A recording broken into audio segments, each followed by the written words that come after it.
ಕಾವ್ಯ ಕರ್ನಾಟಕ 100ರ ಪ್ರಾಯೋಗಿಕ ವಿಮರ್ಶೆ ಆನ್ಲೈನ್ ಉಪನ್ಯಾಸ ಸರಣಿಯಲ್ಲಿ ಈಗಾಗಲೇ ಹೊಸಗನ್ನಡ 30 ಮತ್ತು ಹಳಗನ್ನಡ 20 ಉಪನ್ಯಾಸಗಳು ಪೂರ್ಣಗೊಂಡಿದ್ದು, ಈಗ ಜನಪದ 20ರ ಒಟ್ಟು 52ನೇ ಉಪನ್ಯಾಸ ಇದಾಗಿದ್ದು, ಆಯ್ದ ತ್ರಿಪದಿಗಳ ಕುರಿತು ಉಪನ್ಯಾಸ ನೀಡಲಿರುವ ಹಿರಿಯರಾದ ಶ್ರೀಯುತ ಕಾಳಗೌಡ ನಾಗವರ್ ಇವರಿಗೆ ಭಂಡಾರ ಪ್ರಕಾಶನ ವತಿಯಿಂದ ಸ್ವಾಗತವನ್ನ ಕೋರುತ್ತಿದ್ದೇವೆ. ನಮಸ್ಕಾರ. ನಮಸ್ತೆ. ಹಾಗೆ ಉಪನ್ಯಾಸ ಸರಣಿಯ ಸಂಚಾಲಕರಾದ ಬಸವರಾಜ್ ಕೊಡಗುಂಟಿ ಗುರುಗಳು ಸಾರ್ ಅವರಿಗೂ ಹಾಗೂ ಸಹ ಸಂಯೋಜಕರಾದ ಬಾಬುರಾಯ್ ದೊರೆ ಗುರುಗಳಿಗೂ ಹಾಗೂ ಮಧು ಬಿರದರ್ ಮತ್ತು ಸಹ ಸಂಯೋಜಕರಾಗಿರ್ತಕ್ಕಂಥ ಬಸಯ್ಯ ಸ್ವಾಮಿ, ಸಯ್ಯದ್ ಮುಜೀಬ್ ಅಹಮದ್ ಮತ್ತು ಕರಿಲಿಂಗನಾಥ್ ಇವರಿಗೂ ಕೂಡ ಸ್ವಾಗತವನ್ನ ಕೋರ್ತೇನೆ. ಅದೇ ರೀತಿಯಾಗಿ ವಿಶೇಷವಾಗಿ ಕೇಳುಗ ಸಹೃದಯ ಆಸಕ್ತರಿಗೂ ಕೂಡ ಸ್ವಾಗತವನ್ನು ಕೋರುತ್ತಾ, ಸಂಕ್ಷಿಪ್ತವಾಗಿ ಕಾಳಗೌಡ ನಾಗವರ ಅವರ ಪರಿಚಯವನ್ನು ನೋಡೋದಾದ್ರೆ, ಇವರು ಬೆಂಗಳೂರು ಗ್ರಾಮಾಂತರ ಜಿಲ್ಲೆಯ ಚನ್ನಪಟ್ಟಣ ತಾಲೂಕಿನ ನಾಗವಾರದಲ್ಲಿ ಜನಿಸಿದರು. ಇವರು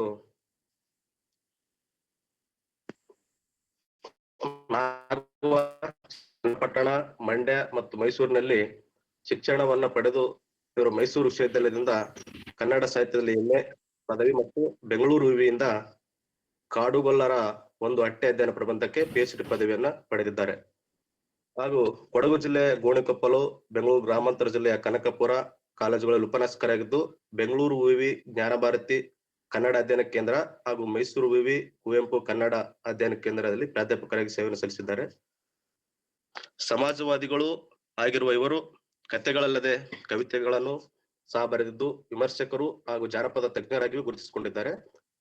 ಇವರ ಬೆಟ್ಟ ಸಾಲು ಮಳೆ, ಈ ಮಂಜಿನೊಳಗೆ, ಕಣ್ಣಾಚಿಗೆ ಎಂಬ ಕಥಾ ಸಂಕಲನಗಳನ್ನು ಬರೆದಿದ್ದು, ಅದೇ ರೀತಿಯಾಗಿ ಕರಾವಳಿಯಲ್ಲಿ ಗಂಗಲಗ್ನ, ಕನ್ನೆಯ ಸ್ನೇಹ, ಗಾಳಿ ಬೆಳಕಿನ ಪ್ರಯಾಣ ಮುಂತಾದ ಕಾವ್ಯ ಸಂಕಲನಗಳು, ಹಾಗೆ ಬಯಲು ಸೀಮೆಯ ಲಾವಣಿಗಳು, ಬೀದಿ ಮಕ್ಕಳು ಬೆಳೆದೋ, ಗರಿಗೆ ದರಿದ ನೆರಳು, ಸಾಲು ಸಂಪಿಗೆ ನೆರಳು, ಗಿರಿಜನ ಕಾವ್ಯ, ಗಿರಿಜನ ಸಂಸ್ಕೃತಿ ಈ ಮುಂತಾದ ಜಾನಪದ ಕೃತಿಗಳನ್ನು ಬರೆದಿದ್ದಾರೆ. ಇವರಿಗೆ 2005ರಲ್ಲಿ ಕರ್ನಾಟಕ ಸಾಹಿತ್ಯ ಅಕಾಡೆಮಿ ಪ್ರಶಸ್ತಿ ಮತ್ತು 2006ರಲ್ಲಿ ಸುವರ್ಣ ಕರ್ನಾಟಕ ರಾಜ್ಯೋತ್ಸವ ಪ್ರಶಸ್ತಿ ಕೂಡ ಲಭಿಸಿದ್ದನ್ನು ನಾವು ಕಾಣಬಹುದು. ಸರ್, ನೀವು ಉಪನ್ಯಾಸವನ್ನು ಆರಂಭಿಸುವ ಸರ್. ಮತ್ತು ವಿಶೇಷ ಸೂಚನೆ, ಕೇಳುಗ ಆಸಕ್ತರು ವಿಡಿಯೋ ಮತ್ತು ಆಡಿಯೋವನ್ನು ಮ್ಯೂಟ್ ಮಾಡಿಕೊಂಡು ಯಾವುದೇ ಅಡೆತಡೆಗಳಾಗದಂತೆ ಸಹಕರಿಸಬೇಕಾಗಿ ತಮ್ಮಲ್ಲಿ ವಿನಂತಿ. ಸರ್, ಉಪನ್ಯಾಸ ಆರಂಭಿಸಬಹುದು. ನಮ್ಮ ಜನಪದ ಸಾಹಿತ್ಯದ ಎಲ್ಲಾ ವೈಶಿಷ್ಟ್ಯವನ್ನ ಬಹಳ ಪರಿಣಾಮಕಾರಿಯಾಗಿ ಬಿಂಬಿಸೋದನ್ನ ನಾವು ಕಾಣ್ಬೋದು. ಜೀವನದ ಬದುಕಿನ ಎಲ್ಲ ವಿವರಗಳನ್ನ, ಸೂಕ್ಷ್ಮಗಳನ್ನ ಹೇಳೋದನ್ನ, ಅದರಲ್ಲೂ ಕೂಡ ಒಂದು ಮಹಿಳಾ ಲೋಕದ ಒಂದು ಅಭಿವ್ಯಕ್ತಿ ದೊಡ್ಡ ಪ್ರಮಾಣದಲ್ಲಿ ಅದರಲ್ಲೂ ಜನಪದ ಕಾವ್ಯದಲ್ಲಿ, ತ್ರಿಪದಿಗಳಲ್ಲಿ ಬಂದಿರೋದನ್ನ ನಾವು ಕಾಣ್ತೇವೆ. ನಾನು ಕೆಲವು ತ್ರಿಪದಿಗಳ ವೈಶಿಷ್ಟ್ಯಗಳನ್ನ, ಕನ್ನಡದ ಕೆಲವು ತ್ರಿಪದಿಗಳ ವೈಶಿಷ್ಟ್ಯಗಳನ್ನು ಕುರಿತು ನಾನು ಈ ದಿವಸ ಮಾತಾಡ್ತೇನೆ. ಸಾಮಾನ್ಯವಾಗಿ ನಮ್ಮ ಭಾರತದ ಒಂದು ಪರಿಸ್ಥಿತಿನಲ್ಲಿ ವರ್ಣ ವ್ಯವಸ್ಥೆ, ಒಂದು ಜಾತಿ ಪದ್ಧತಿ, ಲಿಂಗಭೇದ ನೀತಿ, ಅಸ್ಪೃಶ್ಯತೆ ಇವೆಲ್ಲ ಕೂಡ ಇರ್ತದೆ. ಮತ್ತೆ ಇವೆಲ್ಲದರ ಜೊತೆಗೆ ಲಿಂಗಭೇದ ನೀತಿ, ಹೆಣ್ಣು ಗಂಡು ಅನ್ನೋ ಭೇದ ಕೂಡ ದೊಡ್ಡ ಪ್ರಮಾಣದಲ್ಲಿದೆ. ಅದು ಭಾರತದ ಒಂದು ಸನಾತನ ಚಿಂತನೆಯಲ್ಲಿ ಹೆಣ್ಮಕ್ಳಿಗೆ ಸ್ವಾತಂತ್ರ್ಯನೇ ಬೇಕಾಗಿಲ್ಲ, ಮತ್ತೆ ಈ ತರದ ಇದೆಲ್ಲ ಕೂಡ ಇದಿರ್ತದೆ. ಆದ್ರೆ ಒಂದು ಹೆಣ್ಮಕ್ಕಳ ಒಂದು ತ್ಯಾಗ ಮತ್ತು ಒಂದು ಸೃಷ್ಟಿನಲ್ಲೇನೆ ಅವ್ರಿಗೆ ಇರ್ತಕ್ಕಂಥ ಒಂದು ಬದುಕನ್ನ ಕಟ್ಕೊಳ್ಳೋ ಕ್ರಮದಲ್ಲಿ ಅವರು ನೀಡ್ತಕ್ಕಂಥ ಒಂದು ಸೃಜನಶೀಲವಾದ ಸಮಾಜಪರ ಕಾಳಜಿಗಳು ಅವು ಬಹಳ ಮುಖ್ಯವಾದವು. ಉದಾಹರಣೆಗೆ ನೋಡಿ, ಹೆಣ್ಣಿನ ಗೋಳಟ್ಟಿ ಬನ್ನಿಯ ಮರಬೆಂದೋ, ಅಲ್ಲಿ ಹಾರೂರ ಮಠವೆಂದೋ, ಮಾ ಶಿವನೇ ಪಂಚಾಂಗ ಕತ್ತಿ ಉರುದಾವೆ ಅಂತ ನೋಡಿ. ಇದು ನಮ್ಮ ಒಂದು ಮೊದಲನೇದಾನು ಕೂಡ ಇದೆ. ಭಾರತದಲ್ಲಿ ಒಂದು ವರ್ಣ ವ್ಯವಸ್ಥೆ ಶುರುವಾದ ಸಾವಿರಾರು ವರ್ಷಗಳಿಂದ ಇರೋದನ್ನ ನಾವು ಕಾಣ್ತೇವೆ. ಆದ್ರೆ ಈ ಜಾನಪದದ ಒಂದು ಹಿನ್ನೆಲೆಯಲ್ಲಿ, ಈಗ ಜಾನಪದ ಅದರಲ್ಲೂ ಶಿವ ಇರ್ಬೋದು, ನಮ್ಮ ಕೃಷ್ಣ ಇರ್ಬೋದು, ರಾಮ ಇರ್ಬೋದು, ಈ ಪಾತ್ರಗಳನ್ನ ನಮ್ಮ ಅನಕ್ಷರಸ್ಥ ಒಂದು ತಂದೆ ತಾಯಿಗಳೇ ಅದನ್ನ ಕಟ್ಟಿದ್ದಾರೆ. ಅದರಲ್ಲೂ ಶಿವನ ಪಾತ್ರ ಯಾವಾಗ್ಲೂ ಕೂಡ ಒಳ್ಳೆದರ ಪರ ಇರ್ಬೇಕು, ಮಂಗಳಕರ ಚಿಂತನೆ ಅಂತ, ಪಾಸಿಟಿವ್ ಥಿಂಕಿಂಗ್ ಅಂತ ಹೇಳ್ತೀವಿ. ಹಾಗೆ ನೋಡಿ, ಆ ಶಿವ ಅನ್ನೋ ಒಂದು ಕಲ್ಪನೆಯಲ್ಲಿ ಒಂದು ಅರ್ಧನಾರೀಶ್ವರ ಕಲ್ಪನೆ, ಹೆಣ್ಣು ಗಂಡು ಅನ್ನೋ ಭೇದ ಇಲ್ಲ ಅಂತಕ್ಕಂಥ ಚಿಂತನೆ ಇದೆ. ಹೀಗೆ ಕೃಷ್ಣನ ಪಾತ್ರ, ಇದರೆಲ್ಲ ರಾಮಾಯಣ ಮಹಾಭಾರತದಲ್ಲೂ ಕೂಡ ಈ ವಿವರಗಳು ಸಾಕಷ್ಟಿವೆ ನೋಡಿ. ಆದ್ರೆ ಅಲ್ಲಿರ್ತಕ್ಕಂಥ ನಾಯಕಿಯರು, ಉದಾಹರಣೆಗೆ ಸಂಕ್ಷಿಪ್ತವಾಗಿ ಹೇಳೋದಾದ್ರೆ, ಅಲ್ಲಿಯ ನಾಯಕರು ತೊಂದರೆನೆ ಪಡ್ತಾರೆ. ದ್ರೌಪದಿಗೆ ಇನ್ನಿಲ್ಲದ ಕಷ್ಟ ಬರ್ತದೆ, ಕಾಸ ಮೈದನ ಸೀರೆ ಸಡಿತಾನೆ, ಗಂಡಂದಿರು ಅಸಹಾಯಕರಾಗಿರ್ತಾರೆ. ಈ ತರದ ವಿವರಗಳನ್ನು ಕೂಡ ಇವೆ. ಜನಕ ರಾಜನ ಮಗಳು ಬನಕ್ಕೆ ತೊಟ್ಟಿಲ ಕಟ್ಟಿ ಲವಕುಶರ ತೂಗಿದಳು ಅಂತ ಒಂದು ತ್ರಿಪದಿನಲ್ಲಿ ಬರ್ತದೆ ನೋಡಿ. ಸೀತೆಗೆ ಪಡಬಾರದ ಕಷ್ಟ ಪಡ್ತಾಳೆ. ಹಾಗಾಗಿ ಮಹಿಳಾ ಲೋಕದ ತಾಜಾ ಅನುಭವಗಳು ಜಾನಪದದಲ್ಲಿ ದಾಖಲಾಗಿರುವಷ್ಟು ಇದರಲ್ಲಿ, ಏಕೆಂದ್ರೆ ನಮ್ಮ ಒಂದು ಭಾರತೀಯ ಸಾಹಿತ್ಯದಲ್ಲಿ ಮತ್ತು ಕನ್ನಡ ಸಾಹಿತ್ಯದಲ್ಲೂ ಕೂಡ ದೊಡ್ಡ ಪ್ರಮಾಣದಲ್ಲಿ ಶಿಷ್ಟ ಸಾಹಿತ್ಯದಲ್ಲಿ ಬಂದಿಲ್ಲ. ಶಿಷ್ಟ ಸಾಹಿತ್ಯದಲ್ಲಿ ಪ್ರತಿಭಾವಂತರಾಗಿರ್ತಕ್ಕಂಥ ಕವಿಗಳು ಆ ಸಮಸ್ಯೆಯನ್ನು ಕೂಡ ಹೃದಯವಂತಿಕೆಯಿಂದ ತಲುಪಿಸಿದ್ದಾರೆ. ಉದಾಹರಣೆಗೆ ಒಂದು ಕರುಣಾಳು ರಾಘವನಲ್ಲಿ ತಪ್ಪಿಲ್ಲ ಅಂತ ನಮ್ಮ ಲಕ್ಷ್ಮೀಶ ಬರೀತಾನೆ ನೋಡಿ. ಪತ್ನಿಯನ್ನ ಒಂದು ಕಾಡಿಗೆ ಕಟ್ಟಿಬಿಡ್ತಾನೆ ರಾಮನೇ ಒಂದು ನಾಯಕಿಯನ್ನ. ಅಲ್ಲಿ ಅದಕ್ಕೆ ಲಕ್ಷ್ಮಣನ ಬಿಟ್ಟಿರ್ತಾನೆ, ನೀನು ಕಾಡಿಗೆ ಬಿಟ್ಬಿಟ್ಟು ಬಂದ್ಬಿಡು ಅಂತ. ಅವನು ಕಣ್ಣೀರು ಸುರಿಸ್ಕೊಂಡು ನಮ್ಮ ಲಕ್ಷ್ಮಣ ಹೇಳ್ತಾನೆ, ನೋಡಿ ನೀವು ಅತ್ತಿಗೆಯವ್ರೆ, ನಿಮ್ಮನ್ನ ಬಿಟ್ಟು ಬರ್ಲಿಕ್ಕೆ ಅಣ್ಣ ಹೇಳಿದಾನೆ, ಕರುಣೆ ಇಲ್ಲದ ರಾಮ ಅಂತ ಹೇಳ್ತಾನೆ. ಇದೆಲ್ಲ ಅವರು ಜಾನಪದದ ತ್ರಿಪದಿಗಳಿಂದ, ಸಾಹಿತ್ಯದಿಂದ ಅವನು ಇದನ್ನ ಪ್ರಭಾವಿತರಾಗಿ ಅದನ್ನ ಆ ಸಂದರ್ಭನ ಬರೀತಾನಾತ. ಆಗ ಕೂಡ್ಲೆ ಅವಳು ಹೇಳ್ತಾಳೆ, ಇಲ್ಲ ಇಲ್ಲ, ಕರುಣಾಳು ರಾಘವನಲ್ಲಿ ತಪ್ಪಿಲ್ಲ. ನಾವು ಹೆಣ್ಮಕ್ಳು ನಾವು ಹುಟ್ಟಿದಾಗಲೇನೆ ನಾವು ತೀರ್ಕೊಂಡ್ಬಿಟ್ರೆ, ಒಂದು ಸತ್ತೋಗ್ಬಿಟ್ರೆ ಈ ಸಮಸ್ಯೆಗಳೇ ಇರೋದಿಲ್ಲ. ಆ ತರ ಇದೆ ಇದು ಪುರುಷ ಲೋಕ ಅನ್ನೋ ಅರ್ಥದಲ್ಲಿ ಅದನ್ನ ಹೇಳ್ತಾಳೆ. ಅದೇ ಮಾತನ್ನ ನೋಡಿ, ಹೆಣ್ಣಾಗಿ ಹುಟ್ಟೋದಕ್ಕಿಂತ ಮಣ್ಣಾಗಿ ಹುಟ್ಟೋದು ಮೇಲು, ಮಣ್ಣಿನ ಮೇಲೊಂದು ಮರವಾಗಿ ಹುಟ್ಟಿದರೆ ಅಕ್ಕಿ ಪಕ್ಷಿಗಳಿಗೆ ನೆರವಾದೋ ಅನ್ನೋ ರೀತಿ. ಅದು ನೋಡಿ, ಸೀತೆಗೂ ಆ ಕಷ್ಟ ಬರ್ತದೆ, ದ್ರೌಪದಿಗೂ ಆ ಕಷ್ಟ ಬರ್ತದೆ. ಅಂಥದ್ದೆಲ್ಲಾನು ಕೂಡ ಹೃದಯವಂತ ಕವಿಗಳು ಅದನ್ನು ಕೂಡ ದಾಖಲು ಮಾಡಿದ್ದಾರೆ. ಉದಾಹರಣೆಗೆ ಕುಮಾರವ್ಯಾಸ ದಾಖಲು ಮಾಡಿದ್ದಾನೆ, ಲಕ್ಷ್ಮೀಶ ದಾಖಲು ಮಾಡಿದ್ದಾನೆ. ಹೀಗೆ ಶಿಷ್ಟ ಸಾಹಿತ್ಯದ ಇದಕ್ಕಿಂತ ಭಿನ್ನವಾಗಿ ನಮ್ಮ ಗಾದೆಗಳ ಲೋಕ ಕೂಡ, ಈ ಮಹಿಳಾ ಲೋಕ, ಗಾದೆಗಳ ಸಾಮಾನ್ಯವಾಗಿ ಏನ್ ತಿಳ್ಕೊಂಡಿದ್ದಾರೆ, ಗಾದೆಗಳು ಕೂಡ ಹೆಣ್ಮಕ್ಳಿಗೆ ವಿರುದ್ಧವಾಗಿವೆ ಅನ್ನೋ ರೀತಿಯಲ್ಲೇ ಅನೇಕರು ಹೇಳ್ತಿರ್ತಾರೆ. ನಮ್ಮ ಹಿಂದೆ ಎ.ಕೆ. ರಾಮಾನುಜನ್ ಇದ್ರು ಹೇಳ್ತಾರೆ. ಆದ್ರೆ ನಾನೇನೆ ಬೀದಿ ಮಕ್ಕಳು ಬೆಳೆದೋ ಕೋಣೆ ಮಕ್ಕಳು ಕೊಳತು ಅಂತ ಒಂದು ಗಾದೆಯಲ್ಲಿ, ಬೀದಿ ಮಕ್ಕಳು ಬೆಳೆದೋ ಅಂತ ಒಂದು ಗಾದೆಗಳ ಸಂಕಲನ, ಹೆಣ್ಣು ಮಕ್ಕಳ ಗಾದೆಗಳನ್ನ, ಅಲ್ಲಿ ಹೆಣ್ಣು ಮಕ್ಕಳ ಚಿಂತನೆ ಗೊತ್ತಾಗ. ಹಾಗಾಗಿ ಮಹಿಳಾ ಲೋಕದ ಚಿಂತನೆ ಇದೆಯಲ್ಲ ನೋಡಿ, ಇದನ್ನ ಒಂದು ಗಂಧವತಿ ಪೃಥ್ವಿ ಅಂತ ಹೇಳ್ತಾರೆ. ಇದನ್ನ ಭೂಮಿ ತಾಯಿ ಅಂತಾರೆ, ತಂದೆ ಅಂತ ಹೇಳೋದಿಲ್ಲ. ನೋಡಿ, ಭೂಮಿ ತಾಯಿಗೆ ಕ್ಷಮ್ಯಾಧರಿತ್ರಿ ಅಂತಾರೆ ನೋಡಿ. ಹಾಗೆ ಕ್ಷಮಿಸೋ ಗುಣ ಹೆಣ್ಮಕ್ಳಿಗಿರ್ತದೆ, ತಾಯಿಯಾದೊಳಗಿರ್ತದೆ. ಮಕ್ಕಳನ್ನ ಸಾಕುವ, ಸಲುಹುವ ಈ ಚಿಂತನೆ ಇದೆಲ್ಲ ಕೂಡ ದೊಡ್ಡ ಪ್ರಮಾಣದಲ್ಲಿ ಇರ್ತದೆ. ಹಾಗಾಗಿ ಹೆಣ್ಣಿನ ಗೋಳಟ್ಟಿ ಬನ್ನಿಯ ಮರವೆಂದು ನೋಡಿ, ಹೆಣ್ಮಕ್ಳಿಗೆ ಇಷ್ಟಾಗಿ ದೊಡ್ಡ ತ್ಯಾಗ ಮಾಡದಂತ ಹೆಣ್ಮಕ್ಳಿಗೆ ಅವರ ಬದುಕು ಕಣ್ಣೀರಿನ ಕಥೆನೇ ಆಗಿದೆ. ಆಮೇಲೆ ಈ ಶಾಸ್ತ್ರಗಳು, ಪುರಾಣಗಳು ಇವೆಲ್ಲವನ್ನೂ ಕೂಡ ನೋಡಿ, ಮಹಿಳೆ ಆಕೆ ಎಷ್ಟೋ ಕಡೆ ಮಹಿಳೆ ಗರ್ಭಗುಡಿಗೆ ಪ್ರವೇಶ ಮಾಡುವಾಗಿಲ್ಲ, ಮತ್ತೆ ಈ ತರದ ನಿಯಮಗಳೆಲ್ಲ ಇರ್ತವೆ. ಆಕೆ ಮತ್ತೆ ಒಂದು ಅರ್ಚನೆಯ ಇದರಲ್ಲಿ ಮುಖ್ಯ ಪಾತ್ರ ವಹಿಸುವಾಗಿಲ್ಲ, ಈ ತರದ್ದೆಲ್ಲ ಕೂಡ ಇದೆ. ಹಾಗಾಗಿ ಈ ನಿಯಮಗಳು ಅನಾಗರಿಕವಾಗಿವೆ ಅನ್ನುವುದನ್ನು ಕೂಡ ತ್ರಿಪದಿಗಳು ಹೇಳ್ತವೆ ನೋಡಿ. ಆಮೇಲೆ ಅದೆಲ್ಲಕ್ಕಿಂತ ಎಷ್ಟು ಒಂದು ಬಹಳ, ಈ ಪದ್ಯ ನನಗೆ ಬಹಳ ಸೂಕ್ಷ್ಮವಾದದ್ದು. ನೋಡಿ, ಅವಳೇನೆ ನೋಡಿ, ಹೆಣ್ಣು ಮಕ್ಕಳ ಒಂದು ಈ ಚಿಂತನೆ ಎಷ್ಟು ಒಂದು ಆಳವಾದ ಒಂದು ಚಿಂತನೆ ಮತ್ತು ವೈಶಿಷ್ಟ್ಯಪೂರ್ಣವಾಗಿದೆ. ನಮ್ಮಲ್ಲಿಯ ತಪ್ಪುಗಳನ್ನು ಕೂಡ ನಾವು ವಿಮರ್ಶೆ ಮಾಡಿಕೊಳ್ಳೋದು ಹೇಗೆ ಅನ್ನೋದರ ಒಂದು ಚಿಂತನೆ ಬಹಳ ದೊಡ್ಡ ಪ್ರಮಾಣದಲ್ಲಿದೆ. ಗಂಗೆಯಂತ ಮಾಯ ಗೌರಿಗಿಲ್ಲೇಳು ಶಿವನೇ, ನಡುನೀರ ತಂಪು ದಡಕಿಲ್ಲ, ಮರ್ತ್ಯದಾಗೆ ಮಗಳಷ್ಟು ಮಾಯ ಸೊಸೆಗಿಲ್ಲ. ಸಾಮಾನ್ಯವಾಗಿ ನಮ್ಮ ಎಲ್ಲಾ ಕಥೆಗಳಲ್ಲಿ ಇದರಲ್ಲಿ ಅತ್ತೆ ಸೊಸೆ ಜಗಳ ಅಂತ ಬರ್ತದೆ. ಅತ್ತೆ ಸೊಸೆನ ಇಷ್ಟಪಡಲ್ಲ, ಈ ತರದ್ದೆಲ್ಲ ನಾವು ತುಂಬಾ ಕೇಳಿರ್ತೀವಿ, ಯಾವಾಗ್ಲೂ ಜಗಳ ಆಗ್ತಿದೆ. ಆದ್ರೆ ನೋಡಿ, ಒಬ್ಬ ಸೂಕ್ಷ್ಮಮತಿ ಈ ತ್ರಿಪದಿನಲ್ಲಿ, ಸೂಕ್ಷ್ಮಮತಿ ಮಹಿಳೆ ಈ ತ್ರಿಪದಿನಲ್ಲಿ ತನ್ನ ಪ್ರಶ್ನೆ ಹಾಕೊಳ್ತಾನೆ, ನಾನು ನನ್ನ ಮಗಳನ್ನ ಪ್ರೀತಿಸುವಷ್ಟು ಸೊಸೆನ ಯಾಕೆ ಪ್ರೀತಿಸಲ್ಲ ಅದು ತಪ್ಪಲ್ವೇ? ನಾನೊಂದು ಹೆಣ್ಣಾಗಿ ಮತ್ತೊಂದು ಹೆಣ್ಣನ್ನ ನಾನು ಗೌರವಿಸ್ಬೇಕು, ಅದು ನನ್ನಲ್ಲಿರೋ ಲೋಪ ಅಂತ ಅನ್ಕೊಂಡು ಅದಕ್ಕೆ ಕಾರಣ ಕೂಡ ಹೇಳ್ತಾಳೆ. ಏಕೆಂತಂದ್ರೆ ನೋಡಿ, ಅದೆಷ್ಟು ಚೆನ್ನಾಗಿದೆ ಅಂದ್ರೆ, ಗಂಗೆಯಂತ ಮಾಯೆ ಗೌರಿಗಿಲ್ಲೇಳು ಶಿವನೇ, ನಡುನೀರ ತಂಪು ದಡಕಿಲ್ಲ, ಮರ್ತ್ಯದಾಗೆ ಮಗಳಷ್ಟು ಮಾಯ ಸೊಸಗಿಲ್ಲ. ಇದನ್ನ ನವಮಾಸಗಳು ಹೊತ್ತು ಬೆಳೆಸಿ ನನ್ನ ಒಂದು ರಕ್ತವನ್ನ ಹಂಚಿಕೊಂಡಂತ ಮಗಳಿದಾಳಲ್ಲ, ಅವಳ ಬಗ್ಗೆ ನನಗೆ ಸಹಜವಾಗಿ ಒಂದು ಪ್ರೇಮ ಇರ್ತದೆ, ಪ್ರೀತಿ ಇರ್ತದೆ, ಒಂದು ಅಕ್ಕರೆ ಇರ್ತದೆ. ಅದೇ ಅಕ್ಕರೆ ನನ್ನ ನಿಜವಾದ ಮನುಷ್ಯತ್ವ ಇರೋದಾದ್ರೆ ನನ್ನ ಸೊಸೆ ಬಗ್ಗೆ ಕೂಡ ಇರಬೇಕು.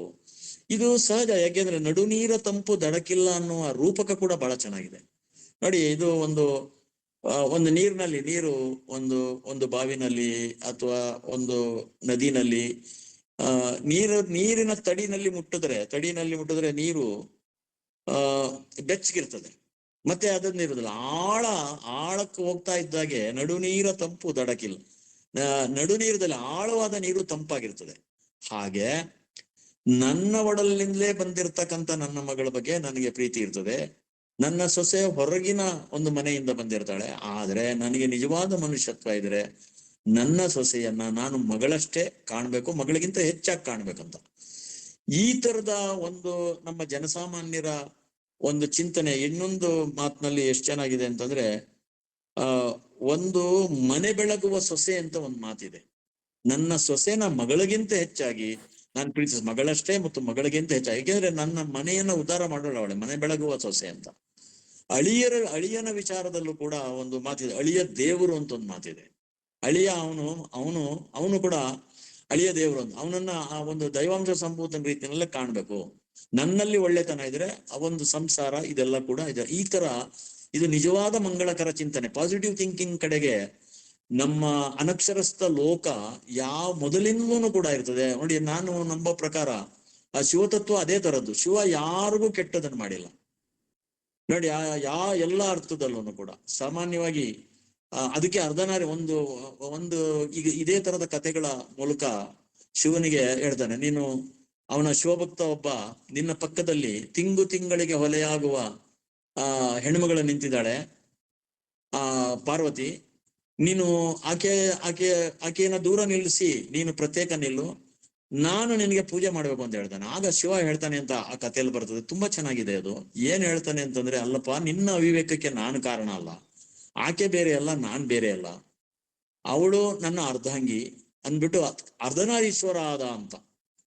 ಆಮೇಲೆ ಶಿವ ಲಿಂಗರೂಪಿ, ಬರೀ ಲಿಂಗರೂಪಿ ಅಲ್ಲ, ಲಿಂಗ ಮತ್ತು ಯೋನಿಗಳ ಸಂಗಮ ಅದು. ಅಂದ್ರೆ ಪ್ರಕೃತಿಯ ಒಂದು ಚೋದ್ಯ ಹೇಗಿದೆ, ತಂದೆ ರೀತಿನಲ್ಲಿ ಮಗ, ತಾಯಿ ರೀತಿನಲ್ಲಿ ಮಗಳು, ಇದೆಲ್ಲ ಆಗ್ತಕ್ಕಂಥದ್ದು ಒಂದು ಈ ಮತ್ತು ಲಿಂಗ ಮತ್ತು ಯೋನಿಗಳ ಸಂಗಮದಿಂದ ಒಂದು ಈ ಬದುಕು ಹೇಗೆ ರೂಪುಗೊಳ್ಳುತ್ತದೆ ಅನ್ನೋದಕ್ಕೆ ನೋಡಿ, ಅದು ಸಾಂಕೇತಿಕವಾಗಿ ಅದು ಲಿಂಗರೂಪಿ ಆದದ್ದು ಹಾಗೆ. ಅದು ಹೀಗೆ ಎಲ್ಲಾ ವಿಚಾರಗಳಲ್ಲಿ ಒಂದು ಅನಕ್ಷರಸ್ಥರ ಅಕ್ಕರವ ಕಲಿತ ಅಥವಾ ಒಕ್ಕಲನುತಿನ ಕಲಿತ ಅಂತ ಈ ಜಾನಪದದಿಂದಲೇ ಪ್ರಭಾವಿತನಾದ ಸರ್ವಜ್ಞ ಒಂದು ಮಾತಾಡ್ತಾನೆ, ಅಕ್ಷರ ಕಲ್ತೋರೇ ಶ್ರಮಜೀವಿಗಳ ಶತ್ರುಗಳು ಅಂತ. ಯಾಕೆ ಅಂತಂದ್ರೆ ಅಕ್ಷರ ಕಲ್ತೋರೇನೆ ಈ ತಪ್ಪುಗಳನ್ನ ಮಾಡ್ತಾರೆ, ಮತ್ತೆ ಮುಗ್ಧ ಜನ ಆತರ ಮಾಡೋದಿಲ್ಲ. ಅದರಿಂದ ಅನಕ್ಷರಸ್ಥರಲ್ಲಿ ಕೂಡ ಕುರಿತು ಓದದೆಯಂ ಕಾವ್ಯ ಪ್ರಯೋಗ ಪರಿಣತ ಮತಿಗಳಂತ ನಾವು ಕೇಳಿದ್ದೀವಿ ಕವಿರಾಜ ಮಾರ್ಗದಲ್ಲಿ. ಓದದೇ ಇದ್ರೂ ಕೂಡ ಜ್ಞಾನಿಗಳಾಗೋಕ್ ಸಾಧ್ಯ ಅಂತ. ಆ ತರದ ಒಂದು ದೊಡ್ಡ ಜ್ಞಾನ ನಮ್ಮ ಜನಪದ ತ್ರಿಪದಿಗಳಲ್ಲಿ ಇರೋದನ್ನ ನಾವು ಕಾಣ್ತೀವಿ ನೋಡಿ. ಒಂದು ತಾಯಿಯನ್ನ ಕುರಿತು ಒಬ್ಬ ಮಗಳು ಹೇಳುವ ಒಂದು ತ್ರಿಪದಿ ಇದೆ. ತಂಗಾಳಿ ತೀಡಿದರ ತಂಗಳ ಬಿಸಿಯಾಯಿತು, ಗಂಗಾದೇವಿ ನನ್ನ ಹಡೆದವನ ನೆನೆದಾರೆ, ಮಾಸಿದ ತಲೆಯು ಮಡಿಯಾಯಿತು. ತಂಗಾಳಿ ತೀಡಿದರ, ಒಂದು ಉರಿ ಬೇಸಿಗೆನಲ್ಲಿ ತಂಗಾಳಿ ಅಂದ್ರೆ ಒಂದು ತಂಗಳು ಕೂಡ, ಅದು ಯಾವುದೇ ಆಹಾರ ಆಗ್ಲಿ ಅದು ಬಹಳ ಪ್ರಿಯವಾಗ್ತದೆ, ಏಕೆಂದ್ರೆ ಮನಸ್ಸು ಉಲ್ಲಾಸ ಭರಿತವಾಗ್ತದೆ. ಗಂಗಾದೇವಿ ನನ್ನ ಹಡೆದವನ ನಾನು ನೆನ್ಕೊಂಡ್ರೆ, ಯಾಕೆಂದ್ರೆ ಅಷ್ಟು ಒಂದು ಪ್ರೇಮದಿಂದ ಬಾಲ್ಯದಿಂದ ನವಮಾಸಗಳು ಹೊಟ್ಟೆನಲ್ಲಿ, ಆ ನಂತರ ನಮ್ಮೆಲ್ಲ ತಪ್ಪುಗಳನ್ನ ಒಂದು ತಿದ್ದುಕೊಂಡು ನಮ್ಮ ಒಂದು ಮೂತ್ರ ಮಲ ಎಲ್ಲವನ್ನು ಕೂಡ ಬಾಚಿ ಒಂದು ಯಾವ್ದೊಂದು ಸಣ್ಣ ನೋವಾದ್ರೂ ಕೂಡ ಅದಕ್ಕೆ ಪರಿಹಾರ ಕಂಡಿಡ್ದು ಸಾಕಿರ್ತಕ್ಕಂಥ ತಾಯಿ ಇದ್ದಾಳೆ. ತಾಯಿ ಗಂಗಾದೇವಿ ನನ್ನ, ಅದು ನೋಡಿ ಗಂಗೆ ಪರಿಶುದ್ಧತೆಯ ಒಂದು ಸಂಕೇತ. ಗಂಗಾದೇವಿ ನನ್ನ ಹಡೆದವನ ನೆನೆದಾರೆ, ಮಾಸಿದ ತಲೆಯು ಮಡಿಯಾಯಿತು. ನೋಡಿ ಎಷ್ಟಂದ್ರೆ ನನ್ನ ಇಡೀ ಮನಸ್ಸು ಪರಿಶುದ್ಧವಾಗ್ತದೆ, ಯಾವುದೇ ಒಂದು ಚಿಂತೆ ಇರೋದಿಲ್ಲ, ದುಃಖ ಇರೋದಿಲ್ಲ, ಮತ್ತು ಬಹಳ ಒಂದು ಉತ್ತಮ ಸಮಾಜದ ಕಡೆಗೆ ಎಲ್ಲರನ್ನು ಒಂದು ಶಾಂತ ರೀತಿಯಿಂದ ಮತ್ತು ಪ್ರೇಮದಿಂದ ಕಾಣಬೇಕು ಅನ್ನೋದ್ರ ಕಡೆಗೆ ನಾವು ಮುನ್ನುಗ್ಗುವಂತ ಒಂದು ಸಂತೋಷ ಬರುತ್ತೆ ಅಂತ ಹೆಣ್ಮಗಳು ಹೇಳ್ತಾಳೆ. ಹೀಗಾಗಿ ನಮ್ಮಲ್ಲಿ ಹಲವಾರು ವಿಚಾರದಲ್ಲಿ ಅದು ನೋಡಿ, ಬಹಳ ನೊಂದ ಸಂದರ್ಭದಲ್ಲಿ ನೋಡಿ, ಹೆಣ್ಣಾಗಿ ಹುಟ್ಟೋಕ್ಕಿಂತ ಮಣ್ಣಾಗಿ ಹುಟ್ಟೋದ ಮೇಲು ನೋಡಿ ಯಾಕೆಂದ್ರೆ ಹೆಣ್ಣಿಗೆ ನೋಡಿ, ಹೆಣ್ಣಿನ ಹೃದಯ ಕತ್ತಕ್ಕಿರುವ ಹೃದಯ ಅಂತ ಋಗ್ವೇದದಲ್ಲಿ ಒಂದು ಮಾತಿದೆ. ಇದನ್ನೆಲ್ಲ ನಮ್ಮ ಎ.ಕೆ. ರಾಮಾನುಜನ್ ಅವರೆಲ್ಲ ಬರೀತಾರೆ. ಆಮೇಲೆ ಹೆಣ್ಣು ಹುಟ್ಟಿದ ಮನೆ ಹಾಳು, ಈ ತರ ಗಾದೆಗಳು, ಕೆಟ್ಟ ಗಾದೆಗಳು ಇರ್ತವೆ. ಬಟ್ ಅದರ ಆಚೆಗೆ ಆ ಹೆಣ್ಣು ಮಕ್ಕಳ ಒಂದು ಜೀವನ ಪ್ರೀತಿ ತೋರಿಸ್ತಕ್ಕಂಥ ಗಾದೆಗಳು ಇವೆ, ಅಪರೂಪದ ಒಗಟುಗಳಿವೆ. ಒಗಟಿನ ಕಾವ್ಯ ಬಹಳ ಮುಖ್ಯವಾದದ್ದು, ಹೆಣ್ಮಕ್ಳು ಹೇಳೋ ಒಗಟುಗಳು ಇವೆಲ್ಲವನ್ನು ಕೂಡ. ಹಾಗಾಗಿ ಬಹಳ ನೊಂದ್ಕೊಂಡು ಅವರು ತುಂಬಾ ಹತಾಶರಾದಾಗ ಹೇಳ್ಕೊಳ್ಳೋದು, ಹೆಣ್ಣಾಗಿ ಹುಟ್ಟೋಕ್ಕಿಂತ ಮಣ್ಣಾಗಿ ಹುಟ್ಟೋದು ಮೇಲು, ಮಣ್ಣಿನ ಮೇಲೊಂದು ಮರವಾಗಿ ಹುಟ್ಟಿದರೆ ಹಕ್ಕಿ ಪಕ್ಷಿಗಳಿಗೆ ನೆರವಾದು ಅಂತ. ಈ ತರ ತಮ್ಮ ಹತಾಶವಾದ ಜೀವನದಲ್ಲಿ ಅನ್ಕೊಳ್ಳೋದು ಇದೆ. ಮತ್ತೆ ಒಂದು ನಿರಂತರವಾಗಿ ಒಂದು ಮಂಗಳಕರ ಚಿಂತನೆಗೆ ಪೂರಕವಾದ ನಮ್ಮ ಮಹಿಳಾ ಲೋಕದ ಕಾವ್ಯ, ಅದರಲ್ಲೂ ಜನಪದ ಕಾವ್ಯದಲ್ಲಿ ತ್ರಿಪದಿಗಳಲ್ಲಿ ದೊಡ್ಡ ಪ್ರಮಾಣದಲ್ಲಿ ಇರೋದನ್ನ ನಾವು ಕಾಣ್ತೇವೆ. ಅದರಿಂದಲೇನೆ ಪ್ರಭಾವಿತರಾದಂಥವರು ನಮ್ಮ ಕವಿಗಳು. ಒಂದೆರಡು ಉದಾಹರಣೆಗಳನ್ನ ಹೇಳ್ತೀವಿ. ಯಾಕೆಂದ್ರೆ ಸತ್ಯ ಹೇಳ್ತಕ್ಕಂಥ ಎಲ್ಲ ಸತ್ಯಗಳು, ಬದುಕಿನ ಸತ್ಯಗಳನ್ನ ಹೇಳ್ತಕ್ಕಂಥದ್ದು ನಮ್ಮ ಜನಪದ ಸಾಹಿತ್ಯದಲ್ಲಿ ನಾವು ದೊಡ್ಡ ಪ್ರಮಾಣದಲ್ಲಿ ನಾವು ಕಾಣ್ತೇವೆ. ಅದರಲ್ಲೂ ನಮ್ಮ ಅನಕ್ಷರಸ್ಥ ಹೆಣ್ಮಕ್ಳು ನೋಡಿ, ಅದರಿಂದ ಪ್ರಭಾವಿತನಾದ ನಮ್ಮ ಕುಮಾರವ್ಯಾಸ ನೋಡಿ, ಕುಮಾರವ್ಯಾಸ ಈ ತರದವರು ಅವು ಬಹಳ ಈ ತರದ ಬದುಕಿನ ಒಂದು ಸತ್ಯಗಳು ಮತ್ತು ಗಾದೆಗಳಿಂದ, ಒಗಟ್ಲಿಂದ, ಜನಪದ ಕಾವ್ಯದಿಂದ, ಒಂದು ಅನಕ್ಷರಸ್ಥ ಲೋಕದ ಒಂದು ನಡವಳಿಕೆಗಳಿಂದ ಕೂಡ ಅನೇಕ ವಿಚಾರನ ಕಲ್ತಿರ್ತಾರೆ. ಹಾಗಾಗಿ ನೋಡಿ, ಅದರ ಪ್ರಭಾವದಿಂದ ನೋಡಿ, ಸುಭದ್ರೆ ಅಭಿಮನ್ಯು ತೀರ್ಕೊಂಡ ಸುದ್ದಿ ಬಂದಾಗ ಸುಭದ್ರೆ ಬಹಳ ನೋವಾಗ್ತದೆ. ಆ ತರದ್ ಅಂದ್ರೆ ಒಂದು ಹೆಣ್ಮಕ್ಳು ಮನಸ್ಸು ಯಾವ ರೀತಿ ಇರ್ತದೆ. ಆಮೇಲೆ ಸತ್ಯ ಹೇಗಿರ್ತದೆ ನೋಡಿ, ಅವರು ಧರ್ಮರಾಯ ಅಂದ್ರೆ ಅವರು ಭಾವ, ಇವಳು ಅರ್ಜುನನ ಪತ್ನಿ. ಆಮೇಲೆ ಒಂದು ದಿವಸ ಎದುರು ತಿರುಗಾಡ್ದವಳಲ್ಲ ಭೀಮಾ ಮತ್ತು ಧರ್ಮರಾಯನ ಎದುರಿಗೆ. ಅಂತವಳು ಮಗ ಸತ್ತಿದ್ದಾನೆ ಅಂತ ಗೊತ್ತಾದಾಗ ಅವಳಿಗೆ ಸಿಟ್ಟು ಬರ್ತದೆ. ಇದು ಬಹಳ ಆಶ್ಚರ್ಯಕರವಾದ, ಇದು ನಮ್ಮ ಜಾನಪದ ಲೋಕದಲ್ಲಿ ಕಾಣೋ ತರದ ಒಂದು ಪ್ರತಿಕ್ರಿಯೆಯನ್ನ ಕುಮಾರವ್ಯಾಸ ಇಲ್ಲಿ ಕೊಟ್ಟಿದ್ದಾನೆ. ಲೋಕ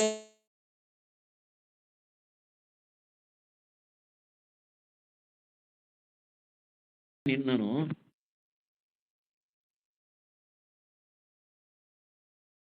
ಸಾಮಾನ್ಯ ಹೆಣ್ಣು ಮಗಳು ಹೇಳೋ ರೀತಿನಲ್ಲೇ ನೋಡಿ, ಧರ್ಮರಾಯ ಎಷ್ಟು ಧರ್ಮರಾಯ ಅಂದ್ರೆ ಲೋಕನೇ ಕೊಂಡಾಡ್ತಿರ್ತದೆ.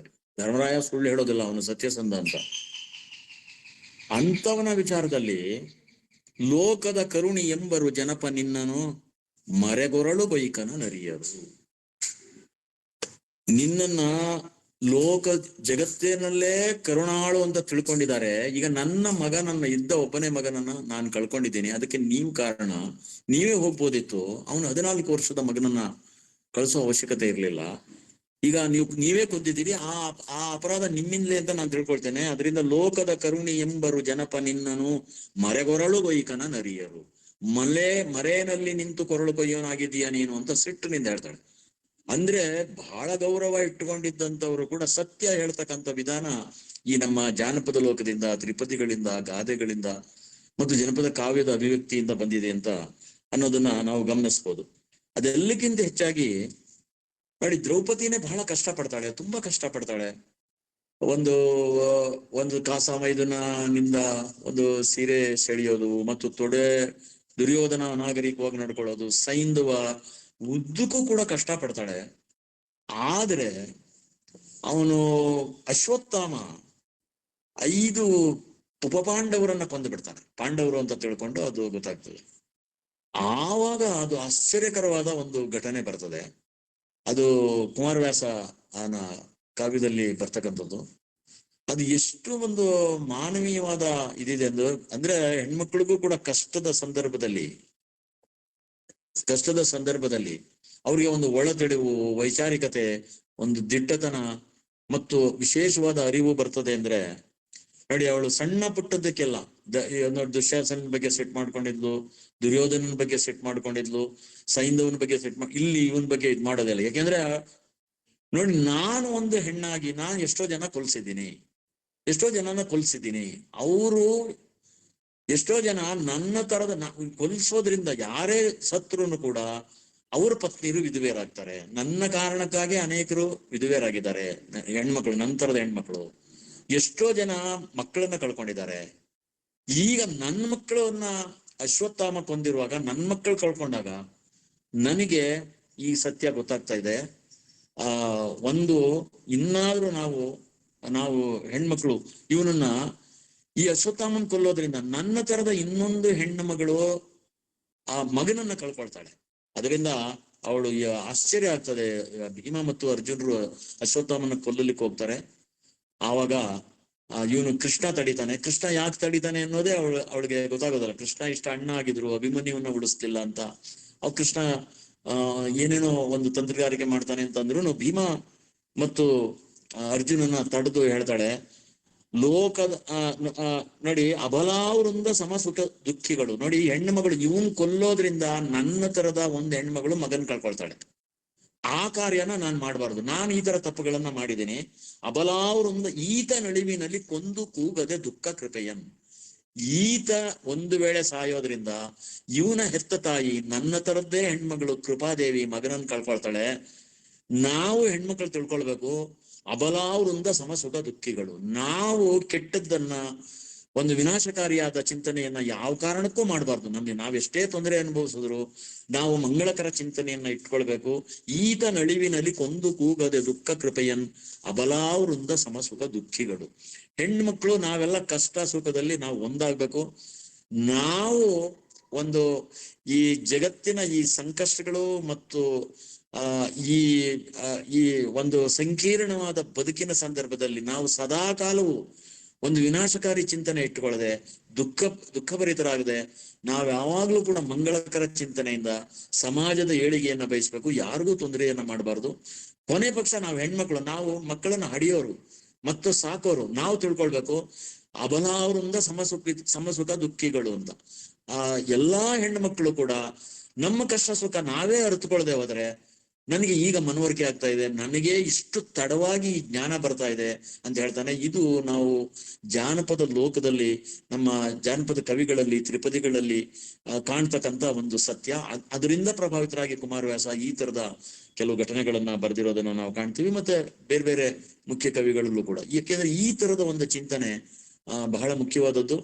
ಮತ್ತೆ ಎಲ್ಲಾ ರೀತಿಯಿಂದ, ಅಂದ್ರೆ ತೆರೆದ ಮನಸ್ಸಿನಿಂದ ಮತ್ತೆ ಸಕಲ ಜೀವರಾಶಿಗಳ ಪಶು ಪಕ್ಷಿ ಪ್ರಾಣಿ ಮನುಷ್ಯ ಮೊದಲುಗೊಂಡು ಎಲ್ಲ ಸಕಲ ಜೀವರಾಶಿಗಳ ಏಳಿಗೆಗೆ ನಾವು ಪೂರಕವಾಗಿರ್ಬೇಕು. ಅದು ನಿಜವಾದ ಜ್ಞಾನ ಅಂತ ನಮ್ಮ ಮಹಿಳಾ ಕಾವ್ಯ, ಜನಪದ ಕಾವ್ಯ, ತ್ರಿಪದಿಯ ಲೋಕ ಇದು ಮತ್ತಷ್ಟು ಸ್ಪಷ್ಟವಾಗಿ ಹೇಳ್ತದೆ. ನಾನು ಕೆಲವು ತ್ರಿಪದಿಗಳನ್ನು ಮಾತ್ರ ಈ ಸಂದರ್ಭದಲ್ಲಿ ಒಂದು ವಿಶ್ಲೇಷಣೆ ಮಾಡ್ಲಿಕ್ಕೆ ಪ್ರಯತ್ನ ಪಟ್ಟಿದ್ದೆ.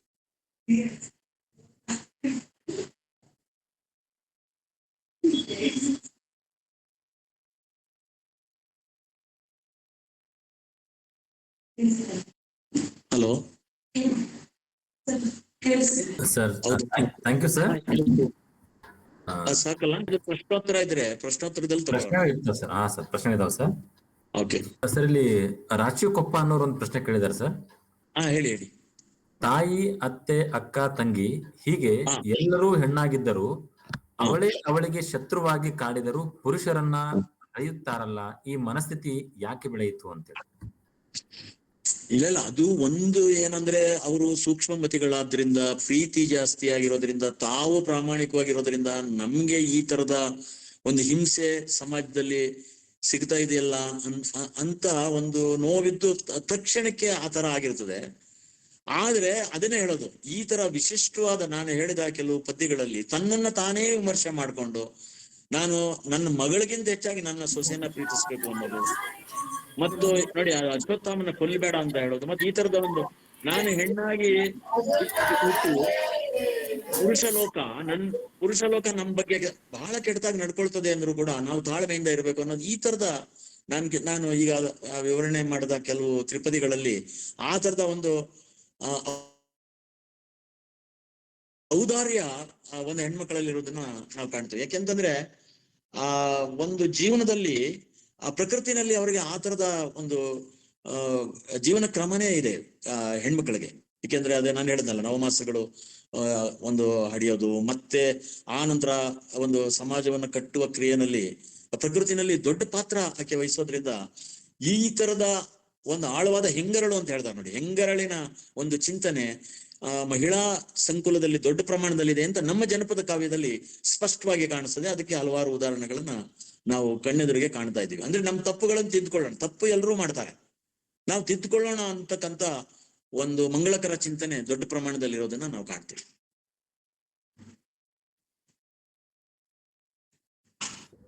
Sir thank you sir.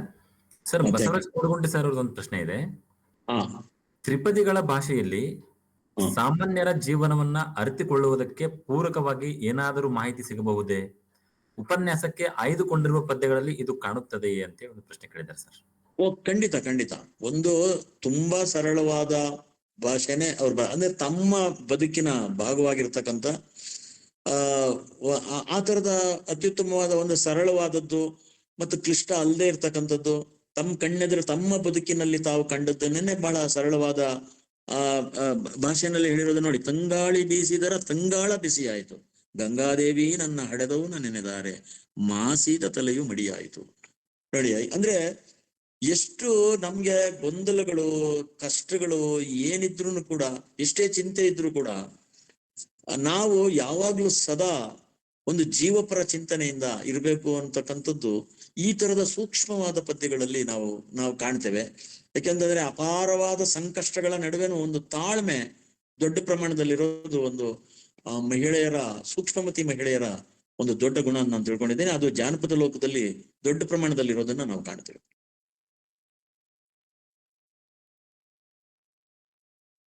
ನಮಸ್ತೆ.